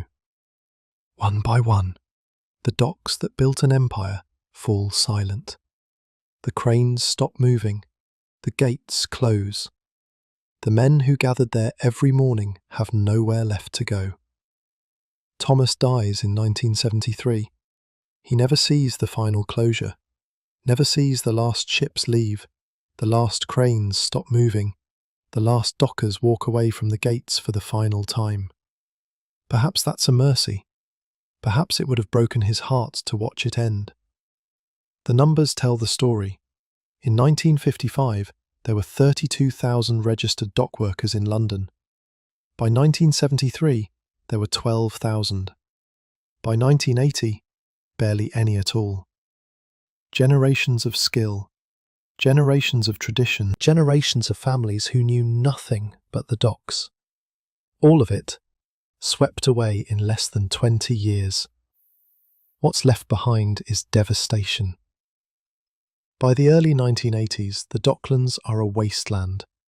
22 square kilometres of derelict land, empty warehouses with broken windows, rusting cranes that will never lift another load, abandoned wharves where weeds grow through the cracks in the concrete. The people are gone too. The communities that once thrived here have scattered. Some moved to other parts of London, some left the city entirely, some simply faded away, unable to adapt to a world that no longer needed them. It looks like the end. It feels like the end. A century and a half of history, reduced to rubble and silence. But endings have a way of becoming beginnings. In July of 1981, the government creates something called the London Docklands Development Corporation. Its mission is ambitious, almost absurdly so. Take these 22 square kilometres of decay and transform them into something new, something vibrant, something that can carry London into the 21st century. The skeptics laugh. The old-timers shake their heads. You can't rebuild what's been destroyed. You can't bring back what's been lost. But the corporation isn't trying to bring back the past. It's trying to create a future. The work takes years, decades. It costs billions of pounds. There are setbacks and scandals and moments when the whole project seems doomed to fail. But slowly, impossibly, the Docklands begin to change. Canary Wharf rises from the old West India dock, a forest of glass and steel towers that would have seemed like science fiction to the men who once unloaded sugar and rum from the holds of sailing ships. Banks and financial firms move in, bringing money and jobs and a new kind of commerce. London City Airport opens on the site of the old Royal Docks, connecting the area to the world in ways that ships never could. The Docklands Light Railway threads through the streets, carrying passengers where cargo once travelled. New housing appears, luxury apartments in converted warehouses, modern developments on land that lay empty for years. Young professionals moving in, attracted by the waterfront views and the proximity to the city. The transformation is staggering. In 17 years, the Development Corporation creates over 120,000 new jobs. It builds roads and railways and parks and schools. It turns a wasteland into one of the most sought-after addresses in London. The old pubs are still there. Some of them. The Prospect of Whitby, the town of Ramsgate, the Grapes in Limehouse, where your grandfather once arranged to meet men for work that couldn't be discussed in daylight. They've been cleaned up, gentrified, turned into gastropubs serving craft beer and artisanal small plates. But if you look closely, you can still see traces of the past. The iron rings in the walls where ships once moored, the low ceilings and narrow passages built for men who spent their lives bent over cargo. The views of the river, unchanged despite everything, flowing on as it has for thousands of years. Today, a visitor walking through Canary Wharf might find it hard to imagine what came before. The gleaming towers, the bustling restaurants, the suited bankers rushing to meetings. It all seems so modern, so disconnected from history. But the history is there, if you know where to look. It's in the street names. West India Avenue, Lime Harbour, Marsh Wall. Names that remember what this place used to be, what it meant to the millions of people who lived and worked and died here. It's in the old warehouses that have been converted into museums and galleries, their walls still stained with the residue of the goods they once held. Sugar and tobacco and wine and spices, the treasures of an empire that no longer exists. It's in the stories that are still told, in pubs and homes and family gatherings, stories of grandfathers who stood at the dock gates, grandmothers who took in washing to make ends meet, great-uncles who worked the wine vaults or the sugar warehouses or the fog-shrouded river at night. These stories matter. They connect the present to the past. They remind us that the gleaming towers of today are built on the labour and sacrifice of yesterday. Daniel Webb knew this. Lying in his bed in Shadwell in 1934, watching his life draw to a close, he understood that he was part of something larger than himself. A story that began before he was born and would continue long after he was gone. The story of the docks, the story of London, the story of ordinary people doing extraordinary things, surviving against the odds, building lives from nothing but determination and hope. That story isn't over. It's never over. As long as the river flows and people gather on its banks, the story continues. New chapters are being written every day. New characters are arriving, just as Daniel once arrived, full of hope and fear and the desperate need to survive. The details change. The ships become planes, the warehouses become offices, the casual labourers become financial analysts and tech workers, and baristas serving coffee in converted dock buildings. But underneath it all, the fundamental story remains the same. People trying to make a life, people reaching for something better, people carrying on, day after day, because that's what people do. That's what Daniel did. That's what his children did, and their children after that.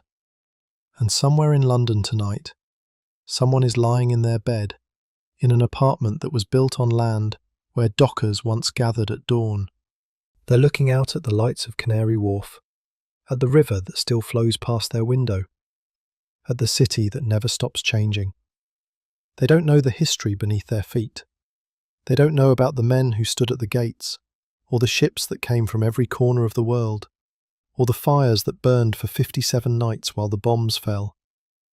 But the history knows them.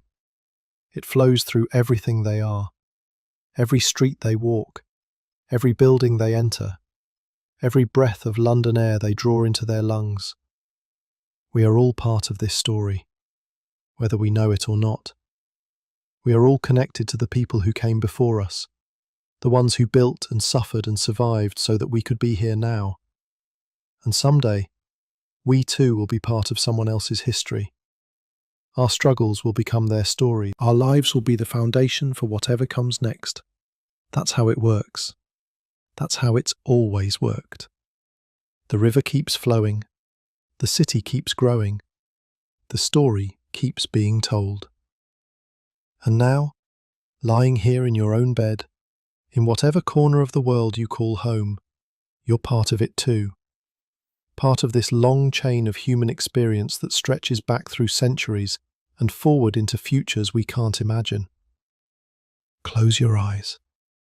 Let the stories wash over you like water, like the Thames itself, carrying everything downstream, carrying you towards sleep. The docks are quiet now. The cranes have stopped moving. The ships have found their berths.